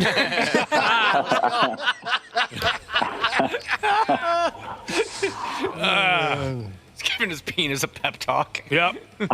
Penile pep talk. Mm-hmm. Come on now. What do you got? There's nothing more discouraging when you're 66 than to hear a 20-year-old stream. You lucky bastard. Yes. What do they say? Youth is wasted on the young? Yes. You just don't know how good you got it. Yeah, that's right. We're all headed in that direction, Randy Shaver. Oh, man. Oh, wow. Speaking of the toilet, two soccer. Yes, Randy? I thought you were going to say Pittsburgh Steelers and Aaron Rodgers. That works, too. If you want to go that route.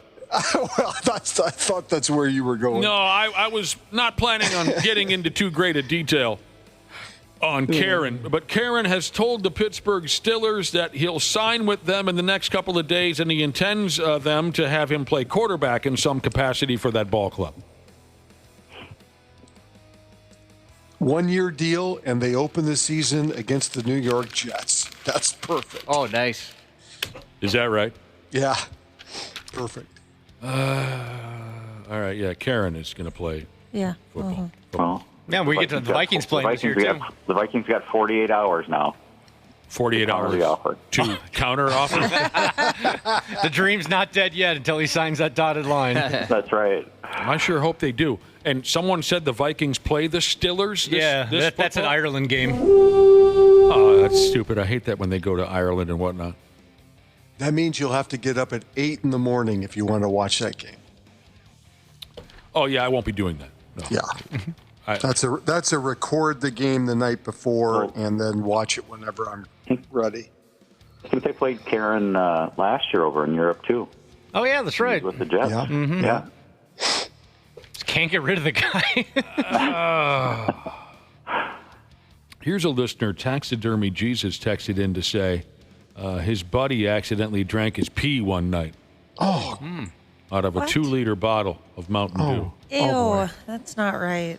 Oh, the horror. They went to an L.A. Guns concert, Josh. You got a favorite track by L.A. Guns? Never Enough. I don't like that one. Oh, you don't? No. You don't. Nothing. That one was too polished for me. I think that's probably why I like it. I like the first record. It was a little more raw, My buddy accidentally drank my pee out of a 2-liter bottle of Mountain Dew, says Taxidermy Jesus. We were at an L.A. Guns concert. Then on the way home, we drank in the back of a car. And I had to take a squeege. I went in the bottle. Didn't tell anybody. We got back home, and his buddy was guzzling out of the Mountain Dew bottle. He had just peed into. I'll say it again. I'll repeat what my grandmother pushed on us when we were kids. She always said, piss isn't funny, piss is piss. Not pee, but something kind of similar once. I had a roommate who was violently hungover. He went to the fridge, grabbed what was a Dasani bottle of water, not realizing that one of our roommates had put a vodka in it. So he was so hungover, so dehydrated, he thought he was going to get a nice, cold, refreshing water, takes a big swig, and it's just straight vodka. There was vomit everywhere. Oh, man. Oh, I bet. Ouch, that burned so bad. When you're not expecting that, it hits hard. That happened to me once in high school. Speaking of the toilet is where I was originally headed with this. 2 soccer fans spent 27 hours hiding in a toilet stall in order to sneak into something called the Champions League final soccer game. It's kind of hilarious. It was a hell of a ordeal that they put themselves through in order to get into this soccer game for free. I like to take photograph of ladies while they make a toilet.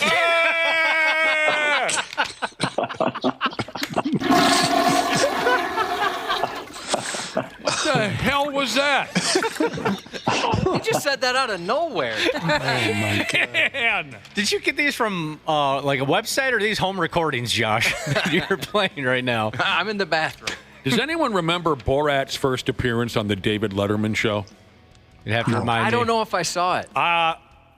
David Letterman, talented guy. I don't think he's the greatest actor that's ever lived. So unless he became the greatest actor in the world that evening, I don't think Dave had any interest in that character being on the program that evening. I don't think Dave was happy to be sitting there with Borat, but of course it was the hot new movie. You got to have that character on your late night. It just seemed like everything Borat had to say aggravated Dave. I believe he might have used that line that evening. And he also did the routine about the sleeve of Wizard. and Letterman just looked disgusted by the whole thing. I took a knee the first time I heard that one. If I remember right, the joke was something along the lines of, my wife, this and that. He says some positive things about his wife, and then he says, and then she turns 15, and her voice got all deep and everything. I know we bring up the line all the time, but can you remind everyone again how his mother died, Borat's mother died? His mother died after he was born. It was, during childbirth. Oh, yes, okay. Borat's mother died during childbirth due to strangulation.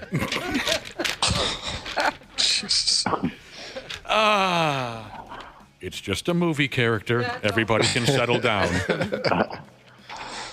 So these two soccer fans, they went all the way from Belgium to Germany for this big Champions League soccer game. Just for some context, this would be like the Super Bowl of soccer, the Champions League final. So this would be like American fans sneaking in and waiting in a toilet for 27 hours to see the Super Bowl live. So it's a big deal. Obviously. Yeah, it's a big deal. Yeah. They showed up at the ballpark. They pulled, what's the term again? High-res vests over the top of their head? Is that the term? High-vis? High-vis, Oh, sorry. yeah. They pulled high-vis vests over the tops of their heads to appear to be workers of some sort. Got into the arena with that getup. They then headed into a bathroom, taped out-of-order signs in front of the stall. Just a singular stall. They didn't have the whole bathroom to themselves, just a singular stall. Smart. So no one would go in there, and sat in there for 27 hours waiting for the crowd to file in for the game, and then they blended in with the crowd. Great success! What did they do that whole time? Here's what they say. They had a backpack full of snacks. They played around with their phones to kill time. The lights were on the entire time, and they had really nowhere to lie down in the little stall. They just kind of sat uncomfortably. Sleeping was almost impossible. They said the entire thing was physically and mentally difficult. I bet. So painful. Oh, I would be so sore. That sounds like a nightmare. And the game was a total clunker, too. Yeah, I saw every minute of it. I'm sure you did, yeah. It sucked. Yeah. Yeah, and you're especially pissed because you had Inter Milan, and they lost 5-0. I understood when he said lost 5-0. 5-0 Yeah. in a soccer game? Yes. Whoa. In a final that big, yeah, it was. That's like 41 donuts. Yep. All right. Finally, someone texted in and wanted me, I didn't have time to get around to this. Someone texted in and wanted me to look up the Ice Football League. Can anyone fire up their computer and tell me all there is to know about the Ice Football League? Because that sounds stupid, but it also sounds kind of dangerous. So sport played on ice hockey rink with football lines and end zones. Oh, sketchy. Players wear hockey gear and football helmets, but don't use skates. Instead, they wear regular shoes. Okay. No, I like that. This looks The insane. rules are similar to standard American football, with teams having 8 players on the ice at a time. Looks like it got big in Germany, and now it's kind of taken They're off. wearing like half football gear, half hockey gear. Right, but no skates, which makes sense because guys would be sawing each other's you'd be fingers dying. off Yeah. all night long. And then with just tennis shoes on, there's more risk of slipping and terribly hurting yourself. Okay, I just was curious because someone texted it. What is that? Does that sound interesting to either one of you, Brad Wright or Randy, watching a game of... It sounds like broom ball. It's good. It's fun to watch. They don't get going very fast, as you can imagine. Yeah, broom ball. Yeah. I always thought broom ball was just the dumbest thing in the whole world. Why? I saw boot hockey and broom ball. I always thought that was... Yep. I turned down invitations to that as often as I could. I saw some I can see why if you injuries. played... Yeah, I can see why if you played hockey, why it would sound stupid. Yeah. What were you saying, Randy? I said I've seen some nasty injuries playing in college. We used to play that. And, of course, you're half in the bag when you're playing. And it was co-ed, which made it worse. So, I saw some girl take a shot that just, man. Chiclets? Can't believe she got up. Oh, Dana, she probably shouldn't have. She probably should have stayed down. Took one right to the noggin? Yep. Yeah. Yep. Dana, did you mention? I don't think you did.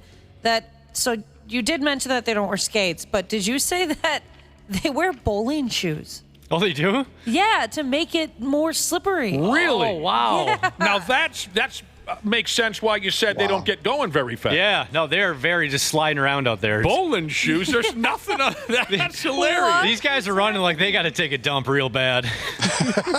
That's a good way to describe it. Just very clenched. Yeah, Yes. Very, very stiff. Yes. Not picking up the feet very high. Dude, that puts a whole different twist on things, the bowling shoes. All right, I'll have to check this out. Josh, what would you share a bathroom? I wish I could use the word they use. Those soccer guys who lock themselves in a bathroom stall for 27 hours to see a soccer game. Is there you would lock yourself in a bathroom for 27 hours in order to see? God, probably not. Cold bathroom floor, lights on, like they said, lights on, all. I can't, there's nothing. I would go so crazy. Those bright fluorescent lights in the bathroom. There's nothing. I can't think of a damn thing. There's nothing I would go through. Nothing worth going through that. I mean, like when I was a young man, back when you could, I would camp overnight to buy tickets to a concert. Right, but I'm not locked into a bathroom. No. That's more, Go ahead. Yeah, if somebody offered you a large amount of money to do it, then maybe you would. Money's different. Yeah. Yeah, they do have those professional line sitters that will wait for a new iPhone or a Nintendo Switch for you. We know someone that did that one and done. I was just thinking about this yesterday when we were talking about the Switch 2 lines. Mm-hmm. Nick, remember we had an intern who was paid by one of our favorite all-time sales guys to wait in line for a condo downtown? Yes. I had no idea that's something you had to do. No, I never heard of that. So he paid him to stay. I don't remember how long he had to stand out there, but it was a long time. It was like 8 or 10 hours. Yeah, it took up a day just to have the privilege of buying a condo. A condo was available in this fancy schmancy neighborhood in Minneapolis. Our sales guy, buddy, wanted that condo, but so did a lot of other people. So I was also surprised to learn that just like concert tickets or whatever, grown folks just had to get in line. Yeah. Weird. And hope that they were one of the first 5, 6 people to be considered. So, yeah, dude paid a teenage kid to stand there all afternoon long. Yeah, and I'd never heard that before for buying a property. Yeah, neither had I. But back to the stall thing, the bathroom stall thing, 27 hours. Money changes that scenario. I follow the words of the immortal Ted DiBiase. Everyone has a price. Mm-hmm. What For the right amount of money, I would do that. It was an opportunity to see someone use that bathroom. How long would you stay in there? And for whom? Well, there's consent, right? The person, the person's coming. They say, well, here's the thing. I can't get there for 27 hours, but you got to get in and wait for me. Whenever you ask me these types of scenarios, it's anyone who knows me can predict my answer. It's almost always Britney Spears. Yeah. So how much money or how long? What was the question? So she'd be the one that you'd sit there for 27 hours. And after the 27 hours is up, I watch her go potty? Yes. That's your prize. All right, how about this? More or less amount of time for Anna Nicole Smith. Where would she rank? Would you wait? Would she have to be there sooner, or would you wait even like 40 hours for Anna Nicole Smith? These are difficult questions, because you really had a thing for her. I've been trying to come up with the answer to this question for years. I don't know. Are you stressed out? Yeah, I'm all stressed out. Losing sleep at night. One of those first world problems.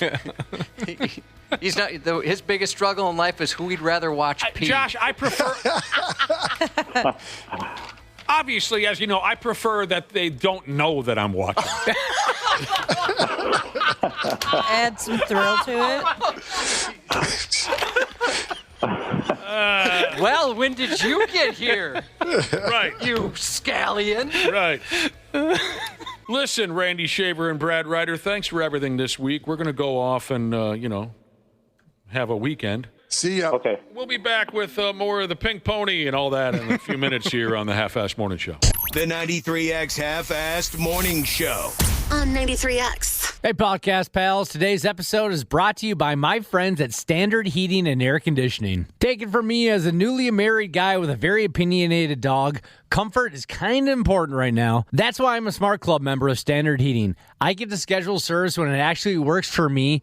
pay how I want, and choose what fits our home best. Pick the HVAC company that treats you like family, not just another name on the list. That's Standard. Check out standardheating.com and tell them Dana sent you. This episode is brought to you by Progressive Insurance. Do you ever think about switching insurance companies to see if you could save some cash? Progressive makes it easy. Just drop in some details about yourself and see if you're eligible to save money when you bundle your home and auto policies. The process only takes minutes, and it could mean hundreds more in your pocket. Visit Progressive.com after this episode to see if you could save. Progressive Casualty Insurance Company and Affiliates. Potential savings will vary. Not available in all states. Former U.S. Navy SEAL Sean Ryan captures real stories about sacrifice and strength. We go into this hooch searching for Christ knows what. Regardless if anybody else does it, will you do it? There's a lot of things that are hurtful and disturbing. Can't get anybody to talk about it. Uncovering truth with the heroes who live to tell it. There's a saying, there's no atheist in a foxhole. That was the hardest part for you coming home. What? How'd you get through it? I worked hard. The Sean Ryan Show. You ready? Let's do it. All right, let's go. Follow and listen on your favorite platform. Half-assed Morning Show 93X. Oh, man, I'm proud of us. Each and every last one of you. Proud for making it this far. We got a little ways to go yet before we can tap dance clear of this nightmare. Can't say enough about these great crowds. Thanks for listening to the 93X Half-assed Morning Show. The internet, Josh. What a nightmare. Love it and hate it. Yeah, I feel the same. What a total disaster. But once in a while, something really funny happens on the internet. I wanted to share this with you real quick while we had the time. I'm still a bit of a novice when it comes to the internet. What this appears to be is a website, a social media type setup. I'm looking at a screenshot that I found yesterday. Some kind of website, some kind of social media setup where a question is fired out to the viewers, the followers. Maybe it was a real human being who came up with this question. Maybe it was an AI thing. I don't know. But here is the question. Oh, I saw that screenshot on the printer this morning. It's from Twitter, it looks like. Twitter? Yes. Okay, appreciate that. Here's the question. And then, of course, anyone who's following is free to answer. The question is, are you financially better off than your parents?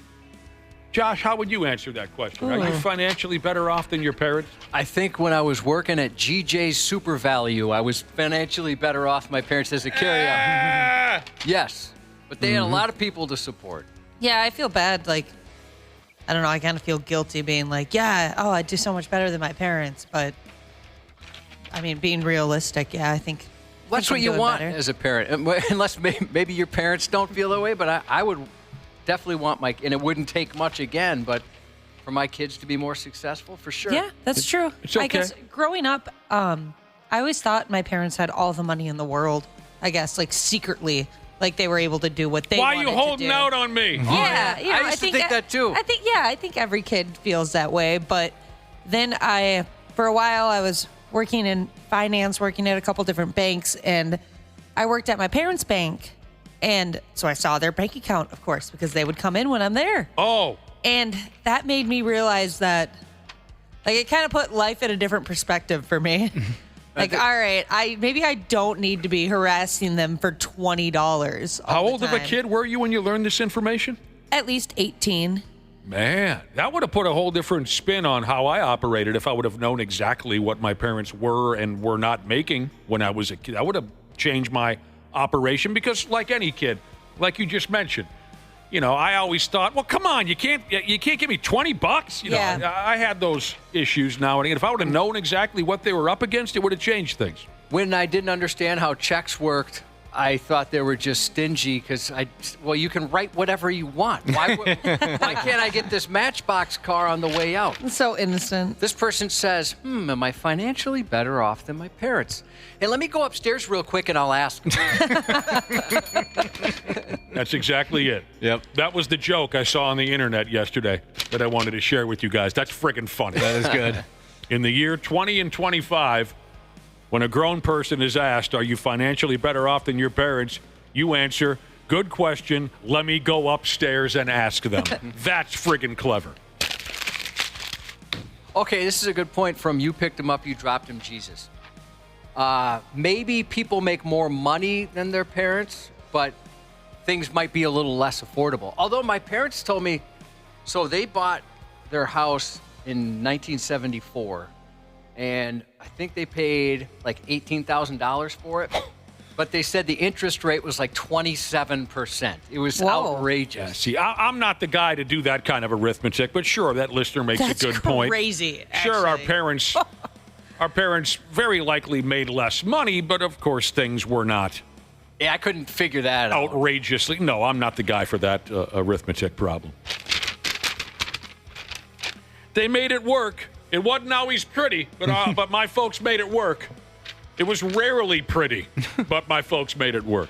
My parents took us to Disney World when I was in 6th grade. It was just the trip of a lifetime. It was so much fun. And I was back in Orlando about 5, 6, 7, 8 years ago, and we thought, hey, let's pop into Disney World. Let's just get a one-day pass to go to Disney World. We looked at the prices. I think my parents must have robbed a bank to bring a family to Florida to Disney World, because I have no idea how they pulled that off. It's just insanely expensive. They were selling drugs. We worked for the first, when Nick and I first started here, we were owned by Disney. And so part of the perks, because it certainly wasn't money, but you could get into Disneyland, or any of the Disney parks, you and 3 people for free. You could get a hotel, it'd be like 70% off, food was half off, so it'd be huge discounts on that kind of thing. Yeah. I mean, of course, you have to find a way to get there, which wasn't easy to do when you're making nothing. But I ended up, the last year we were Disney, I went with a friend to Disney World. And even then, the prices we were paying with those severe discounts, I was looking around like you, I'm seeing families of 4 or 5, wondering, they must save their entire life. Yeah. It was so expensive for us, and we had all those discounts. I can't even imagine. Just nuts. All right. Yeah. You know, be thankful for what you have. As far as money, be thankful for what you have, I guess. Yeah, a lot of people felt the same as me, that their parents were mean, that they just wouldn't write a check big enough for going out to McDonald's or something like that. When I just didn't understand it. I thought it was just all arbitrary. You can, whatever it is, you write the check and you're good to go. I guess if there was one moment from my youth where it became clear to me just how iffy, just how unstable things might have been financially in my folks' house, was when my dad got laid off. As an over-the-road truck driver, he got laid off. And I remember the look on his face. Not only was there a little bit of anger, but there was real concern on his face. So that was being a kid and not understanding money and not understanding, you know, what my folks were up against on a daily basis. The way he looked, I'll never forget it. And that was the day when he said to my brother and I, if either one of you guys becomes an over-the-road truck driver, I'll kill you myself. But then again, he got rehired and played out the rest of it. Yeah. But in that moment, he told us, don't you two sumbitches ever dare becoming an over-the-road truck. All right, you know what else I was reading about here a day or two ago? Backhanded compliments. Josh, do you field one of those now and again? It's... You're not as dumb as you look, that kind of a thing. Backhanded. You got any memories of a great backhanded compliment? Do you give out backhanded compliments? I sure hope not. I mean, it would never be intentional. I've never heard you do it. You've never done it to me. I never would do something like that. We've worked with guys that they loved to do that kind of thing. Yeah, I mean, I don't know. It made me think of one story when I was reading about backhanded compliments. And, you know, again, there's like a report on some of the worst ones people have ever heard. You know, you look amazing for your age. I didn't expect you to be funny. I wish I had your confidence, Ashley. I could never wear something like that. Oh, gross. that I think is on purpose. So some of these are on purpose. Some of them are on purpose. Yeah. I'll tell you just real quick about the most just sleazy backhanded compliment that I ever heard. Years ago, I was dating a gal. She and I went to some kind of a social event where her family members were there. So I was meeting some of her distant family members for the very first time. And I believe this was a cousin of hers who pulled me aside, a dude. And he's like, hey, man, heard a lot about you. You know, you and Missy. Been seeing each other for a while? I said, yeah, we've been seeing each other for, this amount of time. That's great. And you do this for a living? Yeah, I do that for a living. You guys, you don't live together? No, we don't live together. He's kind of learning, getting to know me.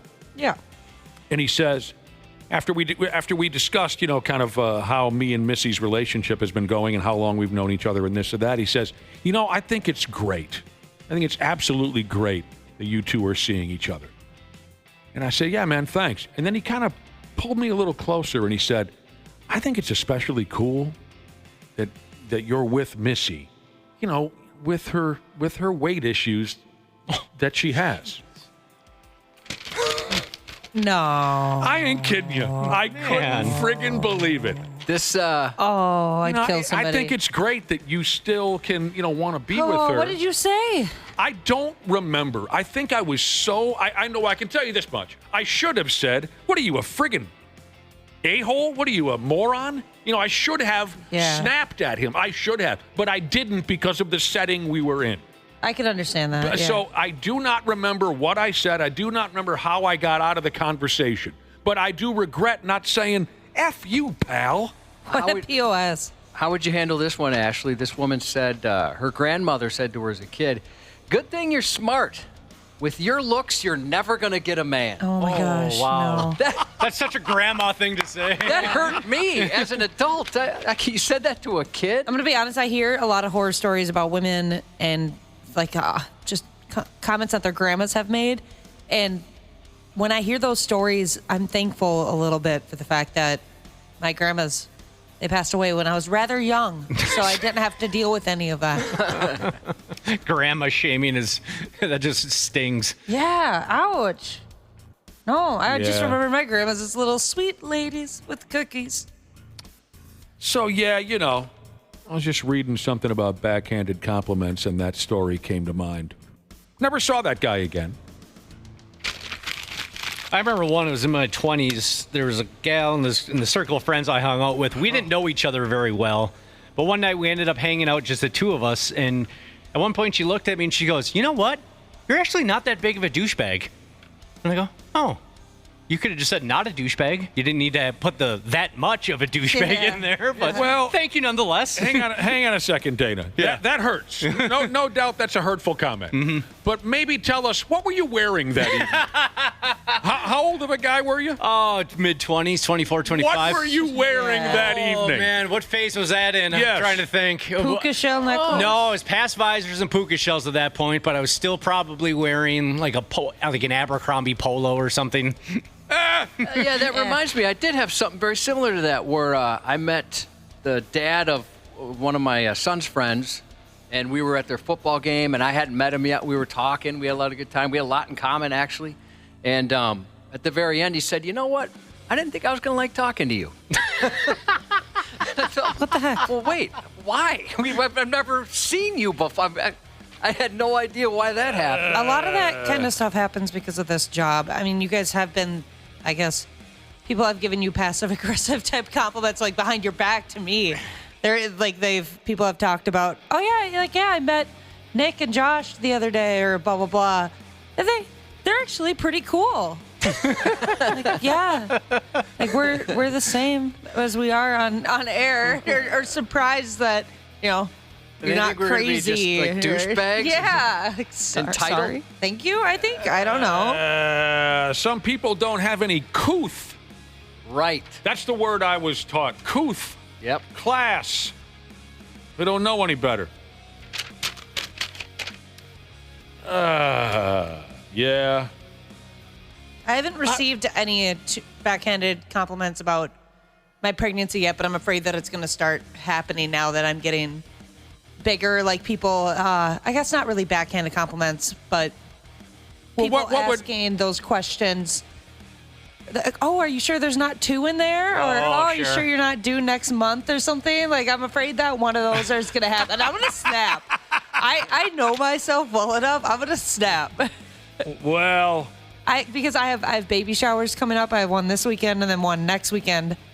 and someone be around a lot of people. Family can be more relaxed. Yes, someone's likely to say something. There's no doubt about it. I think it's going to be one of my brothers, but that's going to be probably better because I can actually be a D-bag to them if they say something, kind of douchey. Zelda Master Jesus, now he's busting our balls. He said, you guys are actually somewhat entertaining for a morning radio show. Hey, that's all we ask for, right? But you know what? It's funny you say that because remember, we had someone say that to us that worked in this building for many, many years with us that said, hey, and very silently, people used to, like it was it had to be a dirty secret even if you worked here. We're a cluster of radio stations. There's 3, including KQ and Love 105. And some people would say, hey, just so you know, I listen to you guys in the morning. And it was like this big secret. And some guy said, you guys are actually okay. Yeah, it's just ridiculous. It's ridiculous. So rude. It's because one of the radio stations in our conglomerate or whatever you call it, everyone tiptoed around those people like they were. All right, that makes sense. Forgot about that. A disgusting scene around here at times. But there's plenty of people out there who don't have any tact, who don't have any class. They don't think before they speak. Even if they do think before they speak, they say something stupid. And I mean, this no longer falls under the category of backhanded compliments, but just on our way out here, because we got to take a break. This one pal of mine, man. No question, he had a lot of luck with the ladies. He did when we were young. And he started seeing this guy. Can I guess? Is it Curtis? Curtis? Yeah. No, the ladies ran from Curtis like he was made of poo. Really? Is he a late bloomer? Like he was made of turds. I'm kidding. No, it was not Curtis. Although, sure, he had his day in the sun. I could see why.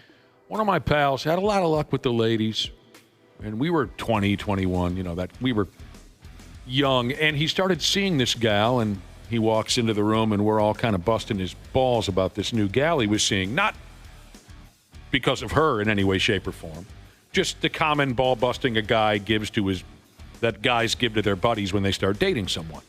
So we're busting his chops, and he says this. I'll never forget this as long as I live, because there was such stunned silence afterwards. We're giving the guy hell, and he goes, "Hey, guys, I know that you expect me to date somebody really hot." And we said, "What?" That's so rude. I don't expect you to date anybody. It was odd. Like, what did you just say?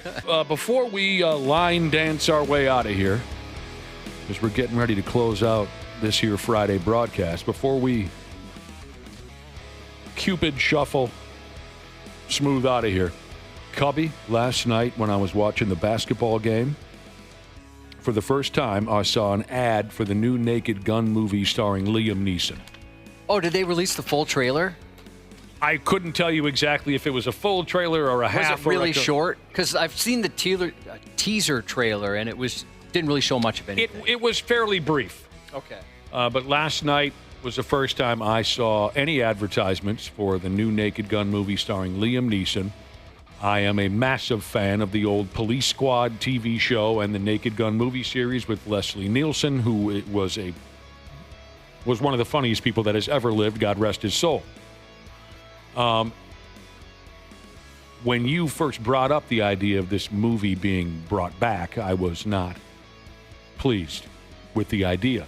But just the ad that I saw last night, I have to say that I laughed. And I have to say that I'm now looking forward to Liam Neeson in that role.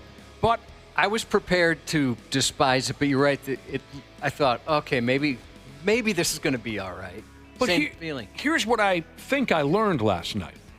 We originally heard that Liam Neeson will be playing Frank Drebin. That's what I had heard.